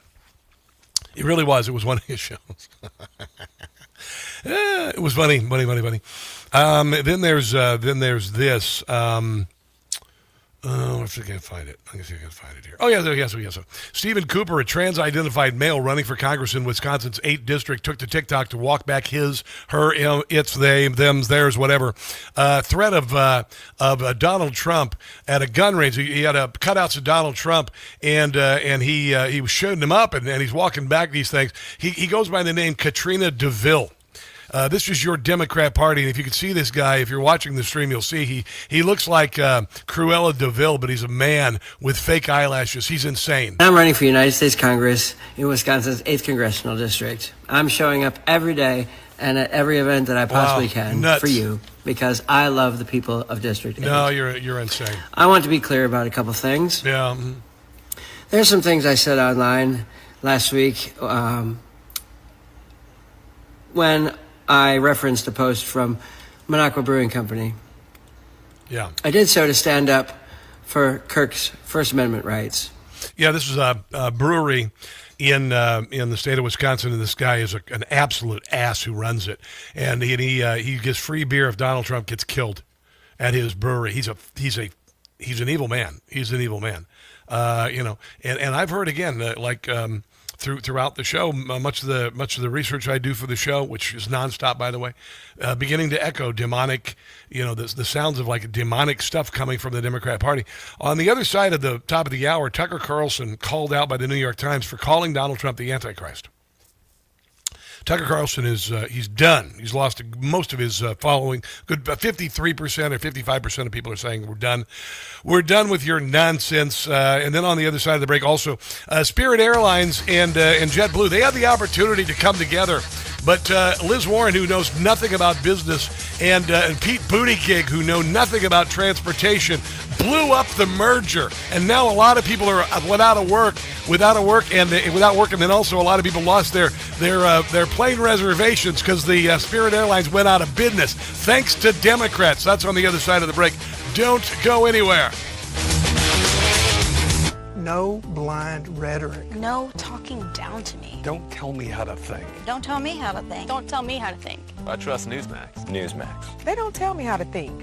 They let me decide. Real news for real people.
The most interesting, informative, thought-provoking, and funny show in America.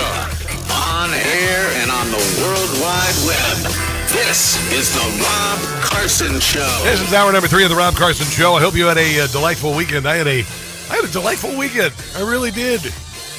I got to go out in D.C. I'm going to be posting a video of some of the sites that I saw this weekend so you can see how beautiful and clean the city is. We got my guy working on it. I drove by Arlington. I drove by the reflecting pool that will be filled in gloriously blue very soon in front of the Lincoln Memorial. The Lincoln Memorial was just spotless and beautiful this weekend, and there were no idiots, no Kings protesters or anything like that. Just a guy singing some beautiful music and people just joyously standing in front of the monument, getting their pictures taken. And it really is. It's something else. The city is something to behold. It really is what we wanted it to be, what we've always dreamed it could be. It really is. I'm doing a trip in the fall, by the way, travelwithrob.net, if you want to check it out, October 25th through the 29th. And I've gotten a bunch of texts from people, texts and notes on social media saying, I got the tickets, I'm coming, Rob. So we're going to have a hell of a time. Oh my God, we're going to have such a good time. It was just so beautiful out. I still can't get over the fact that I call this place my home.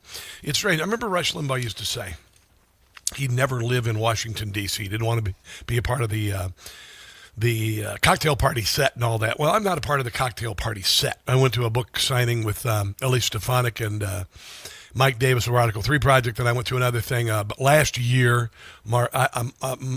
Mike Davis invited me to come. But other than that, I'm not a cocktail party guy because I don't drink cocktails. But it's beautiful to live here, and I never get tired of walking down by the Potomac River. And I ordered a mountain bike, and it's a hybrid electric mountain bike, and I'm going to be riding a lot along the Potomac and up by Roosevelt Island and whatnot. And it really is your city. It really is. And to know that, I mean, it's like, I don't know, Kennedy Center, and then the Watergate Hotel, and then Georgetown, and then National Harbor, and then it's just something else. It's something, and all the history. And when you see Arlington, I drive by Arlington all the time and look at those thousands, and I think there are like 60 funerals a day there. And it's just awe-inspiring. And I'm so grateful for those who died for us and served us. It's just something else. It's overwhelming. And it's beautiful, 100%. So the Supreme Court last week said that Democrats can't gerrymander according to race. I told you that in these gerrymandered districts according to race, they have several things in common. One of them being Democrats run them. 2 is they are impoverished. 3, they're crime-ridden, and there is a great deal of anger and resentment about the situation, all caused by Democrats. The schools are terrible, by the way. The schools are absolutely terrible. Michelle Obama said there are food deserts, and the reason why there's food deserts is because no grocery store in their right mind would open up down there because you get robbed blind. So this is all Democrat policy created by the Lyndon Johnson's administration, the Great Society. Here's Harmeet Dillon, civil rights attorney for the United States of America, talking about the Supreme Court ruling last week. For decades, Section 2 of the Voting Rights Act has been interpreted to require states to draw their lines for congressional districts, incorporating race, in circumstances where there has been, discrimination in the past, and basically this assumes all of the southern states and all of the Democrat states of the Confederacy. So Democrats have been in control of these states essentially since before the Civil War, and things haven't changed. Things have not changed for black people. They're still effectively enslaved by poor schools, poverty, dependence, and resentment.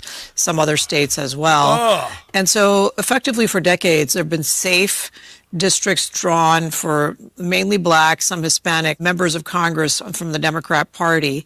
And in order to accomplish that, They basically had to make the districts gerrymandered. So in any state that has this type of protected... This is why the Democrat Party, they're dying like movie vampires. Section 2 majority losing everything. Minority district, those lines are going to change in coming years. So this is a sea change, and it's going to really impact almost all of the southern states. Pennsylvania has a Section 2 district as well. Yeah. And, you know, the map makers and demographers and lawyers are going to be busy for coming years. This should all shake out by the time... But we're losing our representation. What has your representation done for you? Nothing. Keep you in poor schools, and look at what Trump has done to Washington, D.C. It's amazing. Even in bad neighborhoods, kids can ride their bikes again. In Memphis, same thing. Memphis, he did the same thing. And who's standing in the schoolhouse doors still? Democrats. They still are.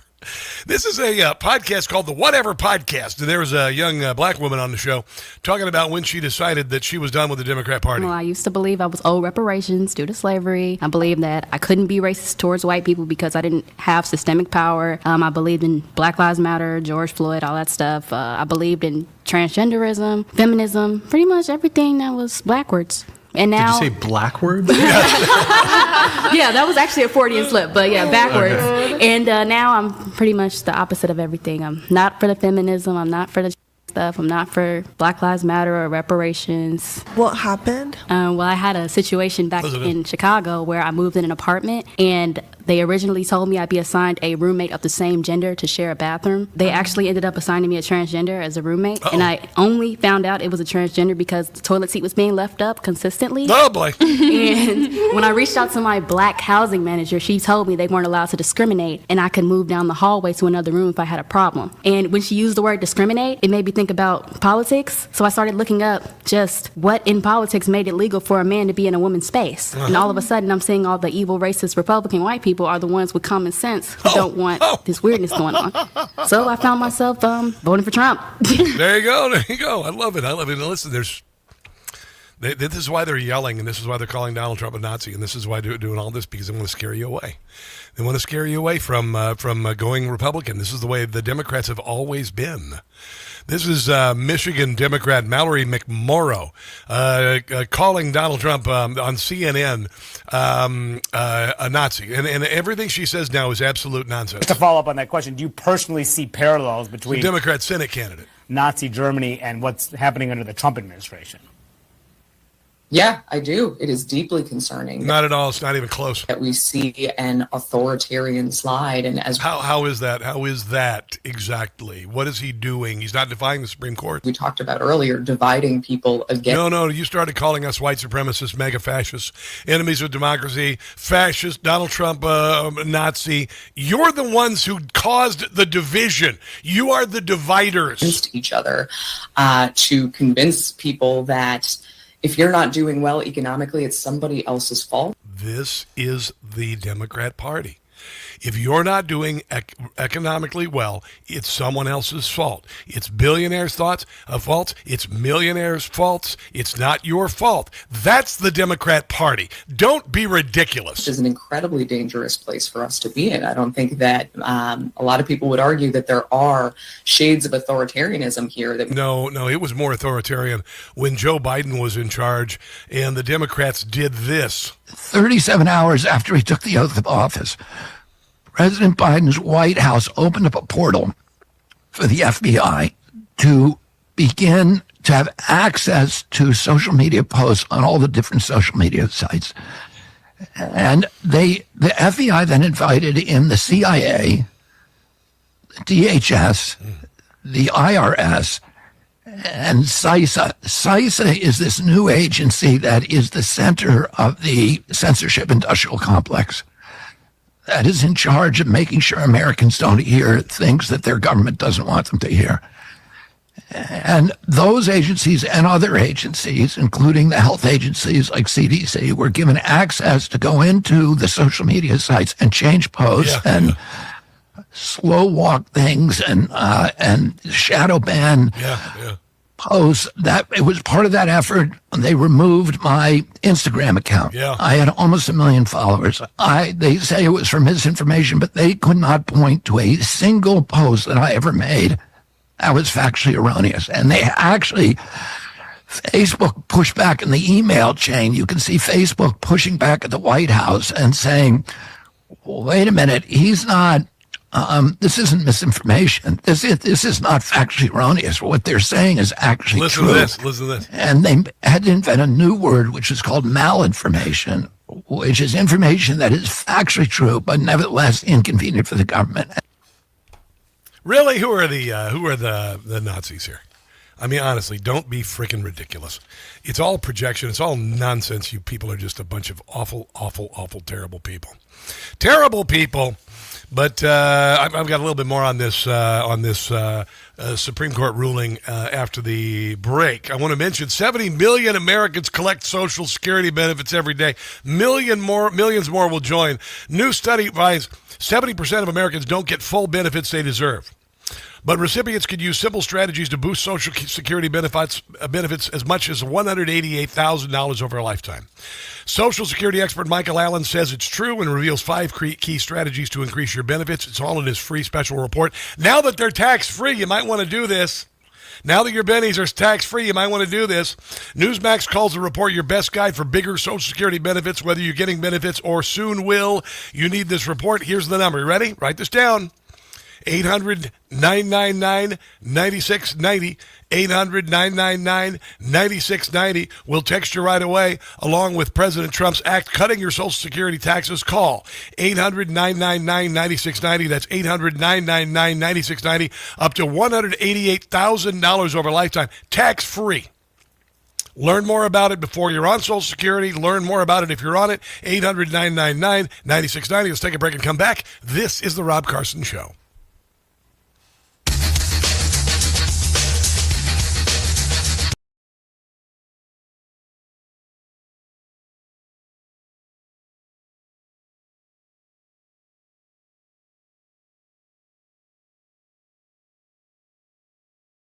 Hey guys, it's Carson. You know my signature phrase, don't catch the stupid. When it comes to Medicare, that's easier said than done. Medicare is overly complex with thousands of plans, hidden gotchas in the fine print, and rules nobody really explains to you. Many people just pick something and hope for the best. That's why you need to know about Chapter. They're the only advisor that looks at every plan in the country, matches your doctors, your prescriptions, and your situation to a plan that fits your needs. When your call with Chapter is done, you know your doctors are covered. Your prescriptions are matched, and you go from, I hope I did this right, to, I know I did. That, my friends, is peace of mind. A call with Chapter is free for my audience, and there's no pressure to sign up. Call Chapter today. Here's the number, 27 Medicare. That's 27 MEDICARE. 27 Medicare for Chapter. No pressure. What's your excuse? Call 27 Medicare and don't catch the stupid yourself. Call 27 Medicare today.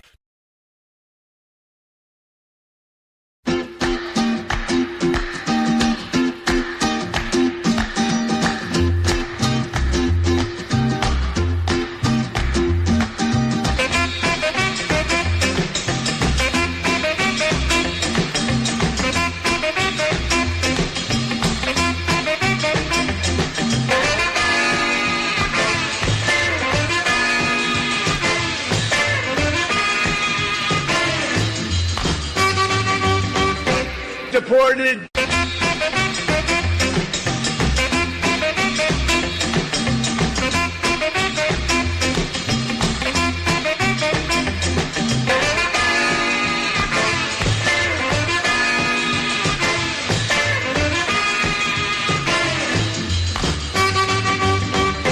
Deported.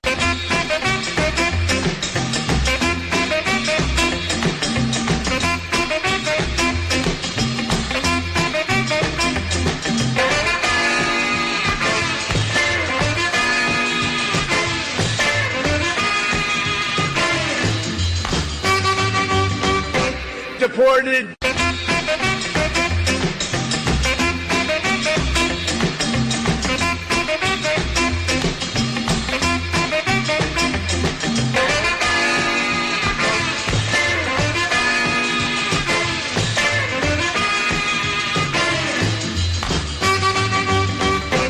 Get him out. Ready? Are you ready? Get them out of here! Get them out of here! Get the hell out of here!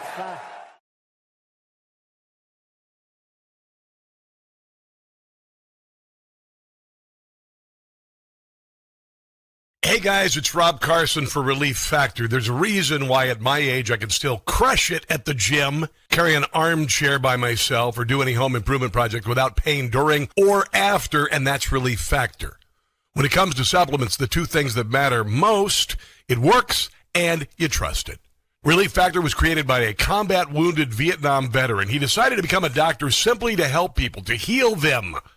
If pain is holding you back, find out why so many people, including me, make Relief Factor a part of their daily routine. Try the 3-week quick start today. Go to relieffactor.com. That's relieffactor.com, or call 800-4RELIEF. That's 800-4RELIEF for Relief Factor.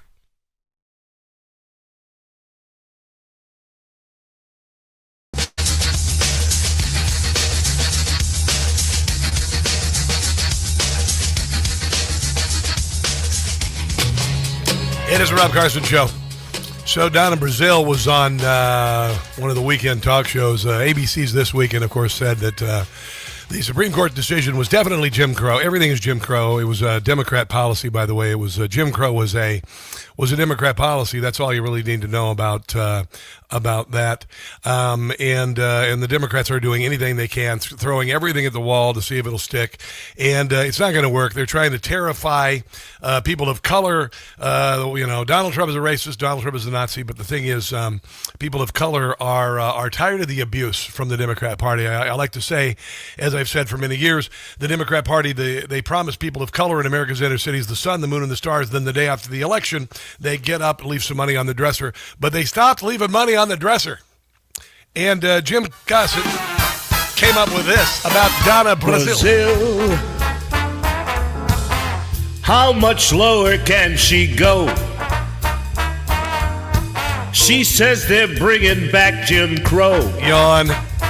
Heard it before. That is a lie, she has to know.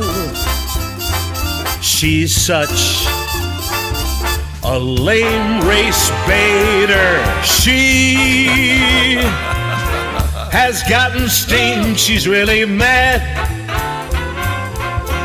When they can't cheat, it makes her sad. Yep. Movie vampires. When she's upset, I'm really glad.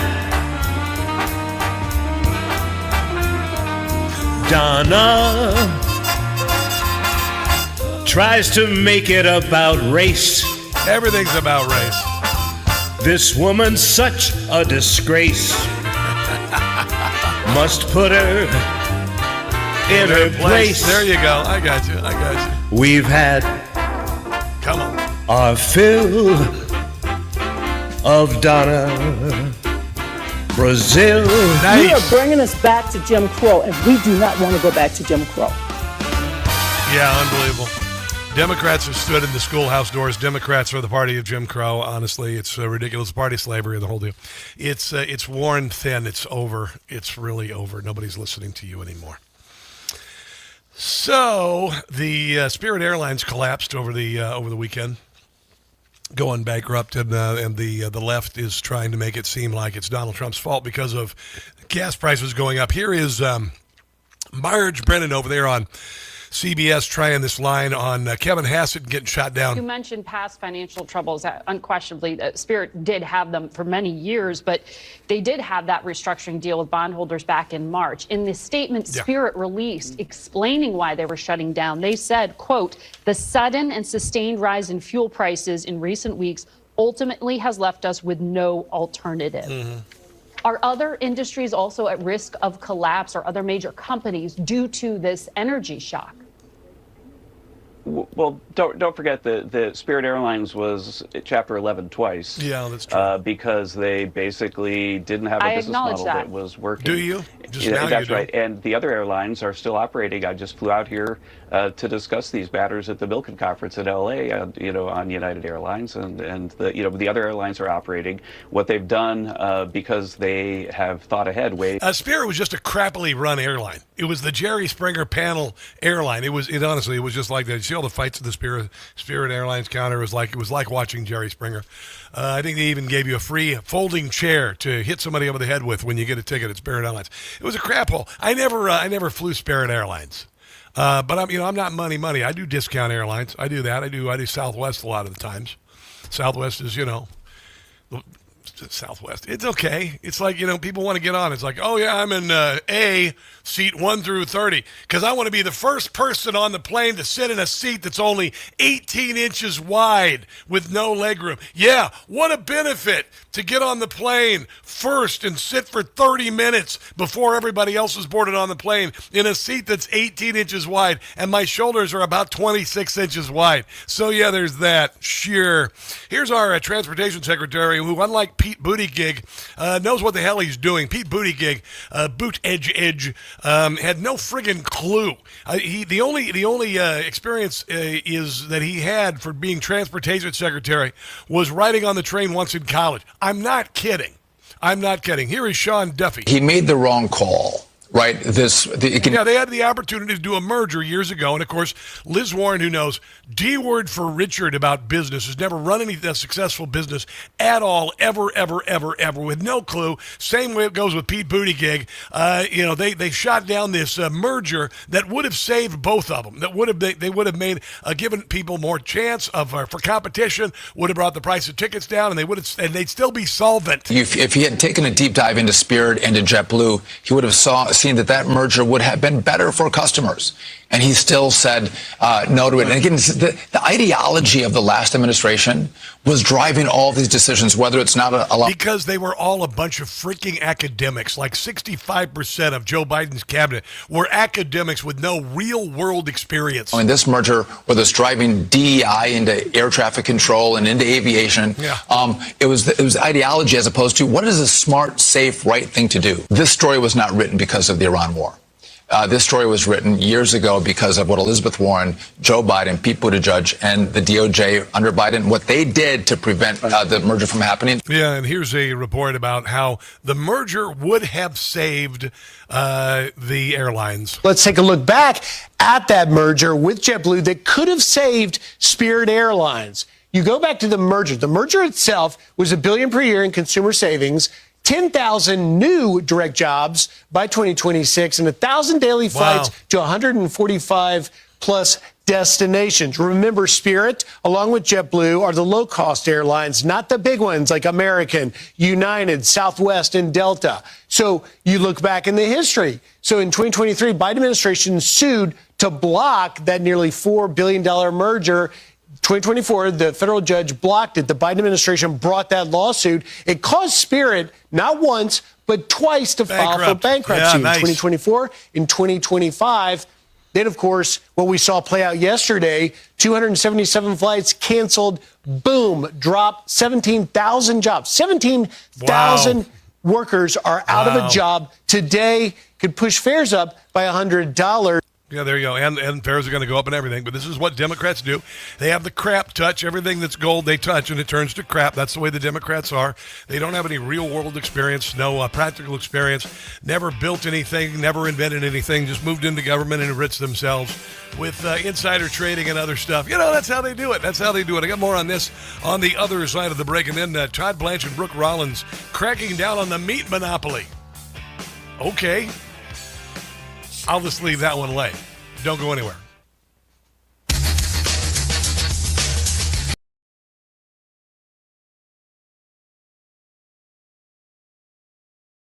Hey guys, it's Carson for Ghost Bed. I am sleeping better than I've ever slept in my entire life. I used to think a mattress was just furniture, but I got a Ghost Bed. Ghost Bed doesn't build mattresses like furniture. They build engineered sleep systems. Their beds are serious health equipment. Beds designed for relief and recovery, not looks. Your body should be healing while you sleep, not fighting for comfort. I noticed immediately. My first night on a Ghost Bed, I slept for 10 hours. If you're waking up stiff, tossing and turning, sleeping hot, even reaching for a pain reliever before bed, hoping tonight will be different, that's not aging. That's your mattress talking. Here's another thing I love about Ghost Bed. You get 101 nights to try it at home. If you don't like the difference, just send it back risk-free. Ghost Bed is currently having their Memorial Day sale plus an extra 10% off for my audience. Go to ghostbed.com/Carson and use promo code Carson. Ghostbed.com/Carson. Promo code Carson for the sleep of a lifetime.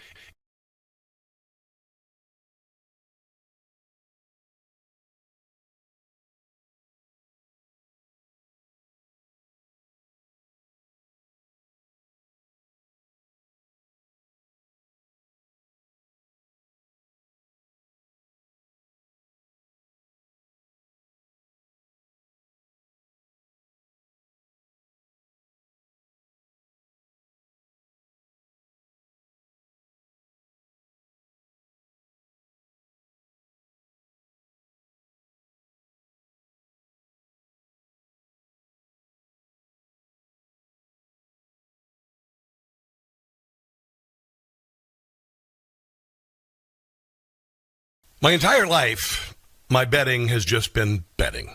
I got the least expensive stuff I could find. Have you noticed your sheets slipping off the corners lately? Maybe your pillows just don't feel supportive anymore. Most people actually keep their bedding way longer than they should. It slowly wears down and you don't realize how much it's affecting your sleep. That's why I upgraded to Boll & Branch. They make everything your bed needs. Their signature organic cotton sheets, pillows, blankets, and comforters are all designed to be breathable, incredibly soft, and get better over time. Most people start out with their signature sheets. I added the waffle blanket, and now the whole bed just feels amazing. The moment you get Boll & Branch is the moment you discover the difference. Upgrade your sleep with Boll & Branch. Get 15% off your first order plus free shipping at bollandbranch.com. That's BOLL and branch.com/Rob Carson. Promo code Rob Carson. That's Boll & Branch, BOLLAND branch.com/Rob Carson. Code Rob Carson to unlock 15% off. Exclusions apply.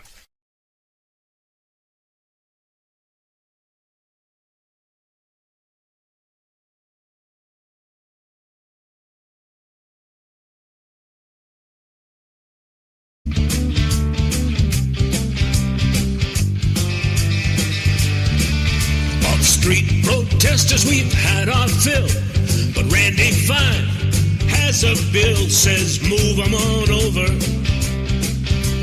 run them all over, run over protesters blocking all our roads. The Thump Thump bill is what it's called.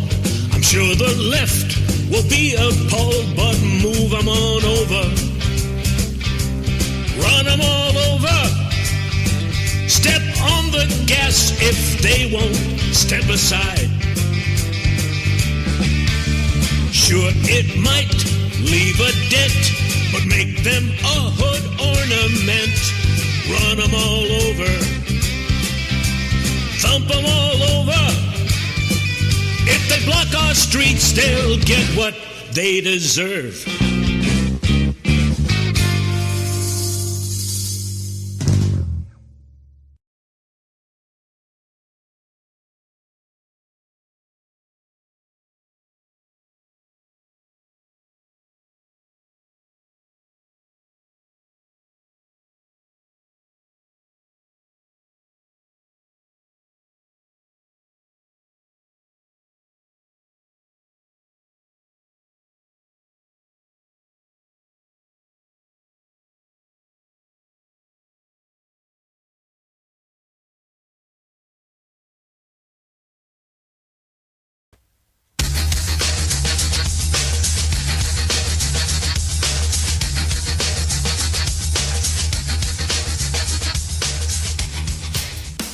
So, Spirit Airlines out of business.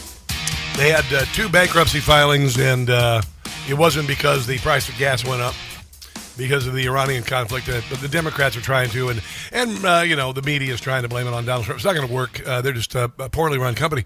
They tried to, merge with JetBlue, but the idiots in Congress, the left, the Democrat Party, don't know anything about business unless it's monkey business. There you go. Shenanigans and insider trading and paying off their NGOs and getting money back, a little graft corruption and all that nonsense. Because the Democrat Party is a bunch of oligarchs. But this is a testimony, Burgess Owens of Utah, questioning Pete Buttigieg about the Spirit merger with JetBlue in 2022, and it's sounding like a complete moron. My constituents and American people stand for the benefit of free market competition. More flights and more options means lower prices and better service. You think, yeah. Mr. Secretary, I am increasingly concerned by your department's actions that result in protecting 80% of market share among the 4 U.S. carriers. Do you believe that maintaining the status quo is a result of your opposition to the JetBlue-Spirit merger?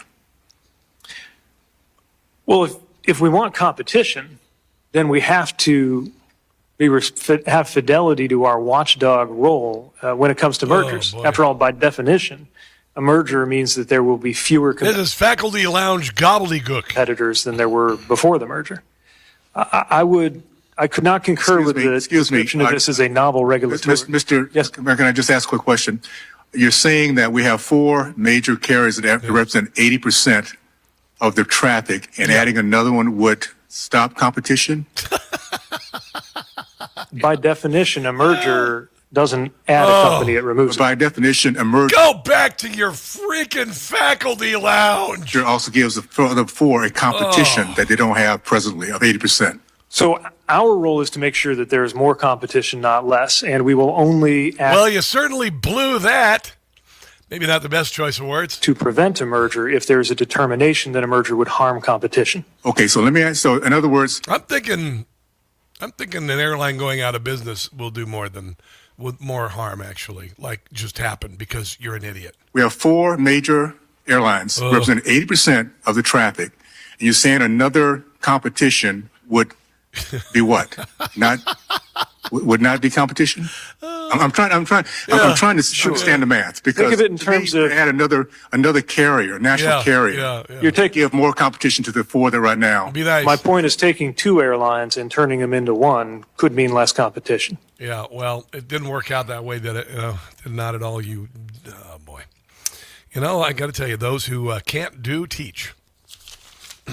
I'm not talking about teachers in general. I'm just talking about academics who get their tenure and sit around and mentally masturbate about stupid crap and, think, oh, yeah, communism is really the best form of government. It just hasn't been used properly. It just hasn't been enacted properly. I know it killed 100 million people last century, but honestly, it's the best form of government. I know there are a lot of people in political prison and enslaved by it right now, but it's because they're not doing it right.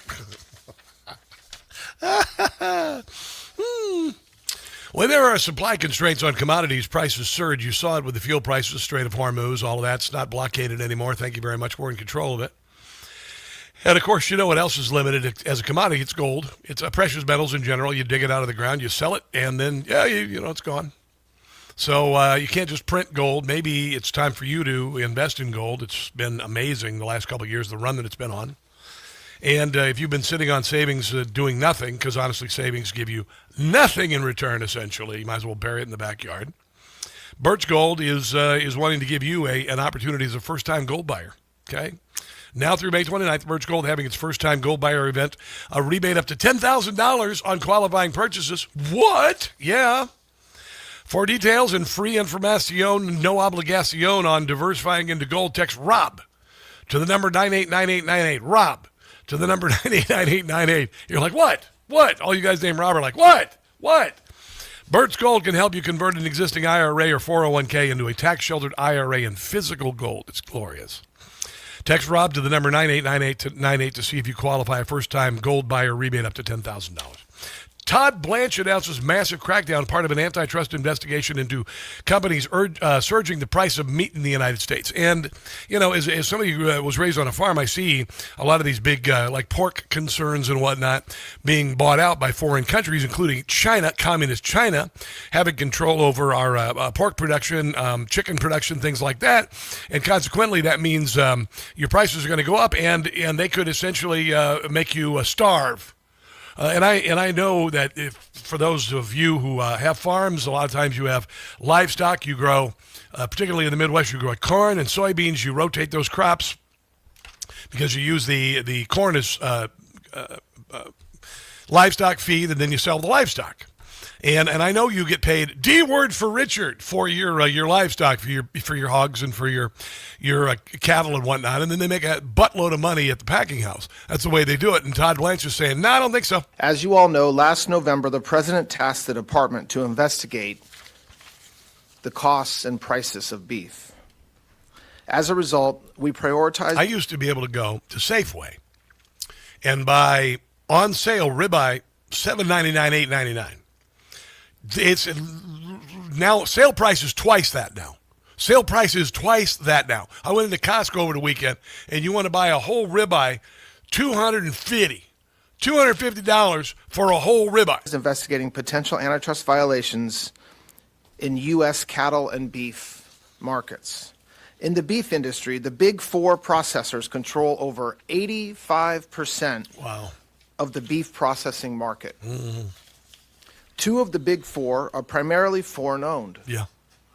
Multiple plant closures across the country, the current market structure, and high concentration in the industry indicate anti-competitive activity. Well, there you go. That's a real monopoly, unlike JetBlue merging with Spirit Air, which, you know, ultimately caused Spirit Air to go completely out of business. Here's Brooke Rollins talking about the meat monopoly. The consolidation in U.S. meatpacking has led to just 4 meat packers. Yeah. JBS, a Brazilian-owned company, Cargill, Tyson. What about those who pack chocolates like Fudge? Foods, and National Beef, another Brazilian company. Those 4 companies monopolize about 85% of the U.S. processing market today. Wow. But it hasn't always been that way. No, it hasn't. The rate of this 4-firm control has accelerated since the 1970s. Where's Pete Buttigieg and Liz Warren when this was happening? According to USDA data, concentration for cattle slaughter of these 4 was only 25%. I mean, if anybody's going to know anything about meat packing. In 1977, and jumped to talking about Elizabeth Warren. 71% by 1992. As mentioned today, it is an astounding 85%. Ridiculous. Notably, these 4 firms now own together more than 70 subsidiary companies today. They don't own them together, but in total, there are 70 subsidiary companies that are owned by these 4. Wow. This has led to a frightening landscape for cattle ranchers. Yes. Industry going bankrupt. Consolidation reduces options for our ranchers looking to sell their cattle. It weakens their negotiating power, and it risks reliance upon. You want to talk about some of the hardest working people in the frickin' world for the least amount of money? It's America's farmers. It's the farmers who produce the bounty on your dang table, and they bust their butts. They're mechanics. They're veterinarians. In fall and harvest time, they're in the fields until the middle of the night, and the same goes when they're planting, and then raising those animals. It is utterly ridiculous. And where in the hell was Pete Buttigieg and Liz Warren and all you Democrats as 85% of the meat processing went to foreign concerns? Absolutely ridiculous. I'm glad that Brooke Rollins and our now acting AG is doing something about it. Let's take a break and come back. This is the Rob Carson Show.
Rutherford County.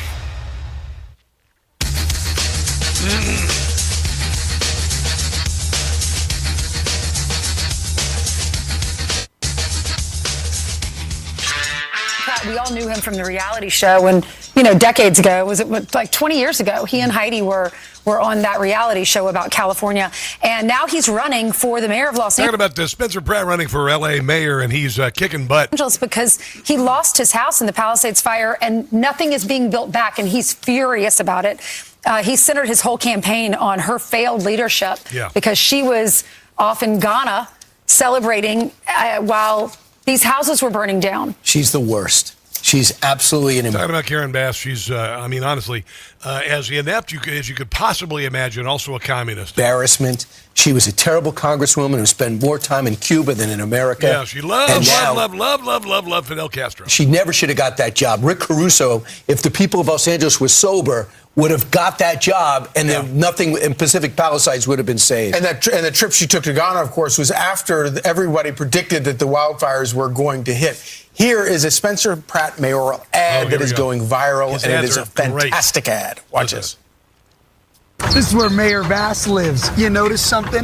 This is where I live. They let my home burn down. I know what the consequences of failed leadership are. And this is Karen Bass's response. Honestly, before this, I had never heard of Spencer Pratt. The thing I am concerned and feel about him is that I feel like he's exploiting the grief of people in the Palisades. And how about help building their damned houses, you moron? I hope he just cleans her clock, man, because her clock is filthy. Maybe this is why L.A. City Council members want to make it legal for illegals to vote. Meantime, now to our other top story here at 3. Local leaders. And the answer is, well, of course. Pushing a proposal that would allow non-citizens to vote in L.A. City elections. But that would never extend to the national elections, even though in California they don't investigate voter fraud at all. Afternoon, everyone. Thank you for joining us. I'm Annabelle Sudano. L.A. mayoral candidates are now weighing in on that plan. Let's go to NBC4's Karma Dickerson. She's live in downtown L.A. outside City Hall with a breakdown of this proposal. Karma. Well, Annabelle, we do want to reiterate the conversation surrounds voting in local elections. This would not apply to federal elections. Sure, just get those illegals to vote there locally. They never even think about showing up to vote for the president. And it still has a long way to go. Nevertheless, even though it was just introduced yesterday, it is already getting a lot of attention. People have many questions, so here's what you need to know.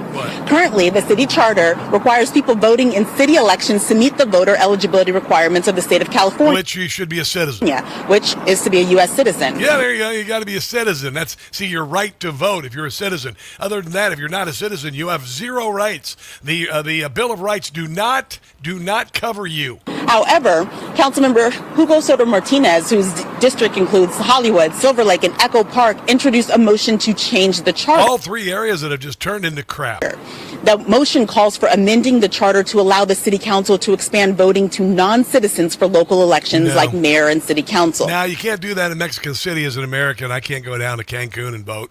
Just, hey, listen, I'm going to go vote. He says it's too early to know if the proposal would include undocumented people as well as green card. They're illegal aliens. Card holders. He also says this proposal is about representation, but some opponents say voting is a right fundamentally reserved for Americans. Yeah, because, duh. I certainly recognize that we have folks living in this country who've been here 20 years, they've started a family, they pay their taxes, many of them are homeowners, but they don't have a say over the policies that affect their children and their family. Become illegal. It's the original sin, man. It's the way it is. If you move to Mexico, you move to France, you move into England, and they discover you 20 years from now you're illegal, you're going to go. They're going to boot you right the hell out. On any given day, the motion only asks to seek. It's like hiding from the IRS. It ain't going to happen. To explore whether we want to head in that direction. I think the details of who's going to be involved, how we're going to do it, all that needs to get sussed out. And if the Democrat Party has anything to do with it, you know it's nefarious. That's all you really need to know about it. Is that the Democrat Party is involved in it? It's nefarious. All of these things, all of these, the House of Cards, the Democrat House of Cards, built on sand, is falling apart. They've got you can't gerrymander according to race. They're making sure that mail-in votes have a QR code or a UPC code, so it can't be cheated. They're putting limitations on how late you can or early you can vote. They are getting dead people and illegals off of the ballots. I think, and I had a story here from North Carolina. I think 350,000 illegals or dead people were taken off the rolls. This is happening all over the country. All of the things that the Democrat Party has used to cheat and steal in elections because they don't have a message that resonates anymore. They're so far off the dang rails that nobody wants to vote for them anymore. And this is going to be a great course correction for the Democrat Party should they decide to take advantage of it, because this will mean that you have to actually do things that appeal to the American people, not just pay unions, NGOs, whatnot, billions and trillions of taxpayer dollars, then send money into states, municipalities to buy elections like they're trying with this freak show, the Nazi Graham Plattner, trying to get him elected, all of the money coming in from out of state. Same goes with Virginia with that attempt to gerrymander all representation from Republicans. All of the money, 93% of it, came from outside. So the Democrat Party is losing its ability to steal elections, do it the old-fashioned, the way the Democrats do it, by not actually winning on policy, just buying elections, paying for messages, having the media play along and censor their real nefarious activities. Let's take a break and come back, shall we? This is the Rob Carson Show.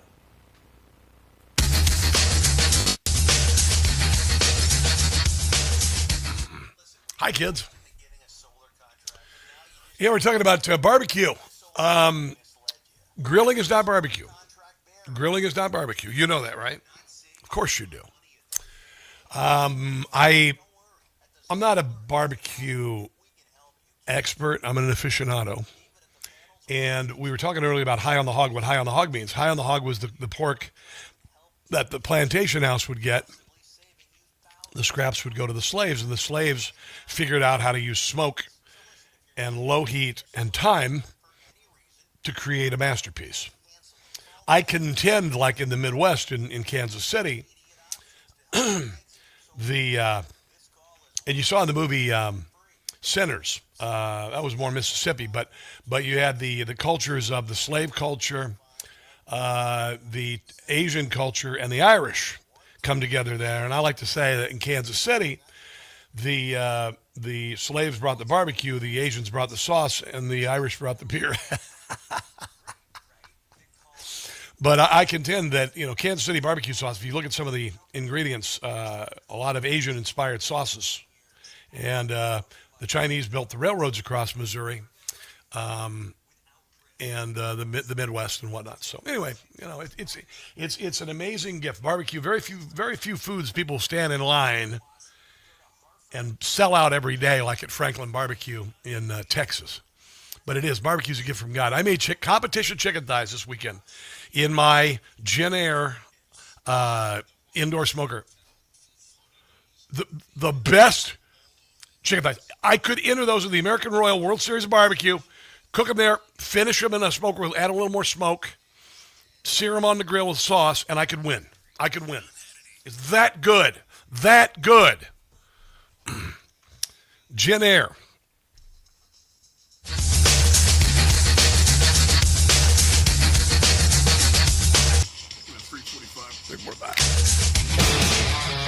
It is the Rob Carson Show. What a way to start the week with Donald Trump retruthing my TV show. That was something else. It was a really nice way to start the show today. And I'm honored, and I'm honored. It's overwhelming. I mean, maybe if you're Tucker Carlson or you're somebody like that it doesn't mean anything, but it does to me a lot. Tucker Carlson was interviewed by the New York Times this weekend.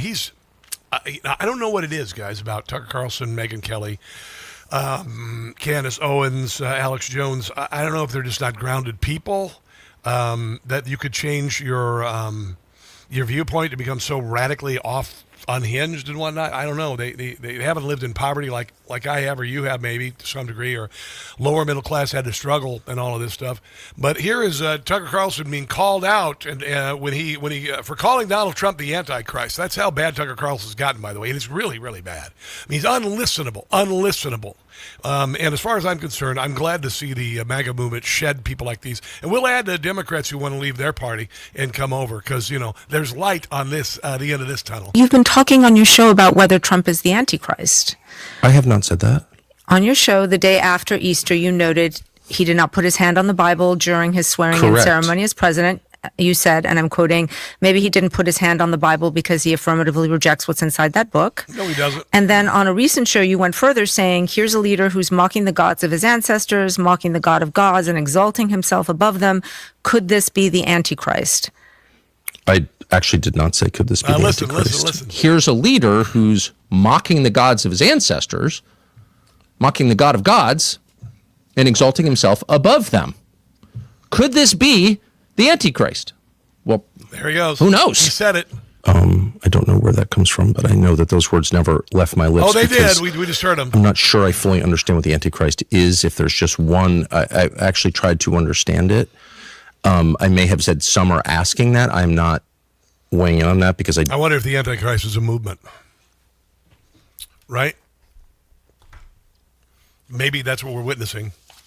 The Antichrist is a movement. And I told you that we're in a battle of good and evil, right? We are in a battle of good and evil, and the Democrat Party leadership are not on the side of God or good. Maybe the Antichrist is a movement represented in the May Day protests on Friday, bought and paid for by Marxists and Democrats and those political persuasions that have resulted in the greatest genocides in the history of mankind. Maybe, right? Am I onto something? I think I might be onto something here. If you're looking maybe as the Antichrist being a being, maybe the Antichrist is a consciousness that some people choose to bed down with. Isn't that kind of the way it goes? Isn't that kind of what possession does to you? I don't know. Just some thoughts. Again, I'm going to continue to do this every day. Overwhelm the left with joy and patriotism and faith, and we're going to win because they're dying like movie vampires. They're doing a death spiral into hell. You can't win when you bed down with evil like this. You cannot. So, come to the light. In the words of the woman in Poltergeist, come to the light, Carol Ann. God bless you, America's founded Donald Trump, our glorious president, our military doing a great job until tomorrow, which is Tuesday. Do not catch the stupid. I'll see you then. Love you guys. Information. Truth. Is freedom. Is Newsmax. It's real news for real people.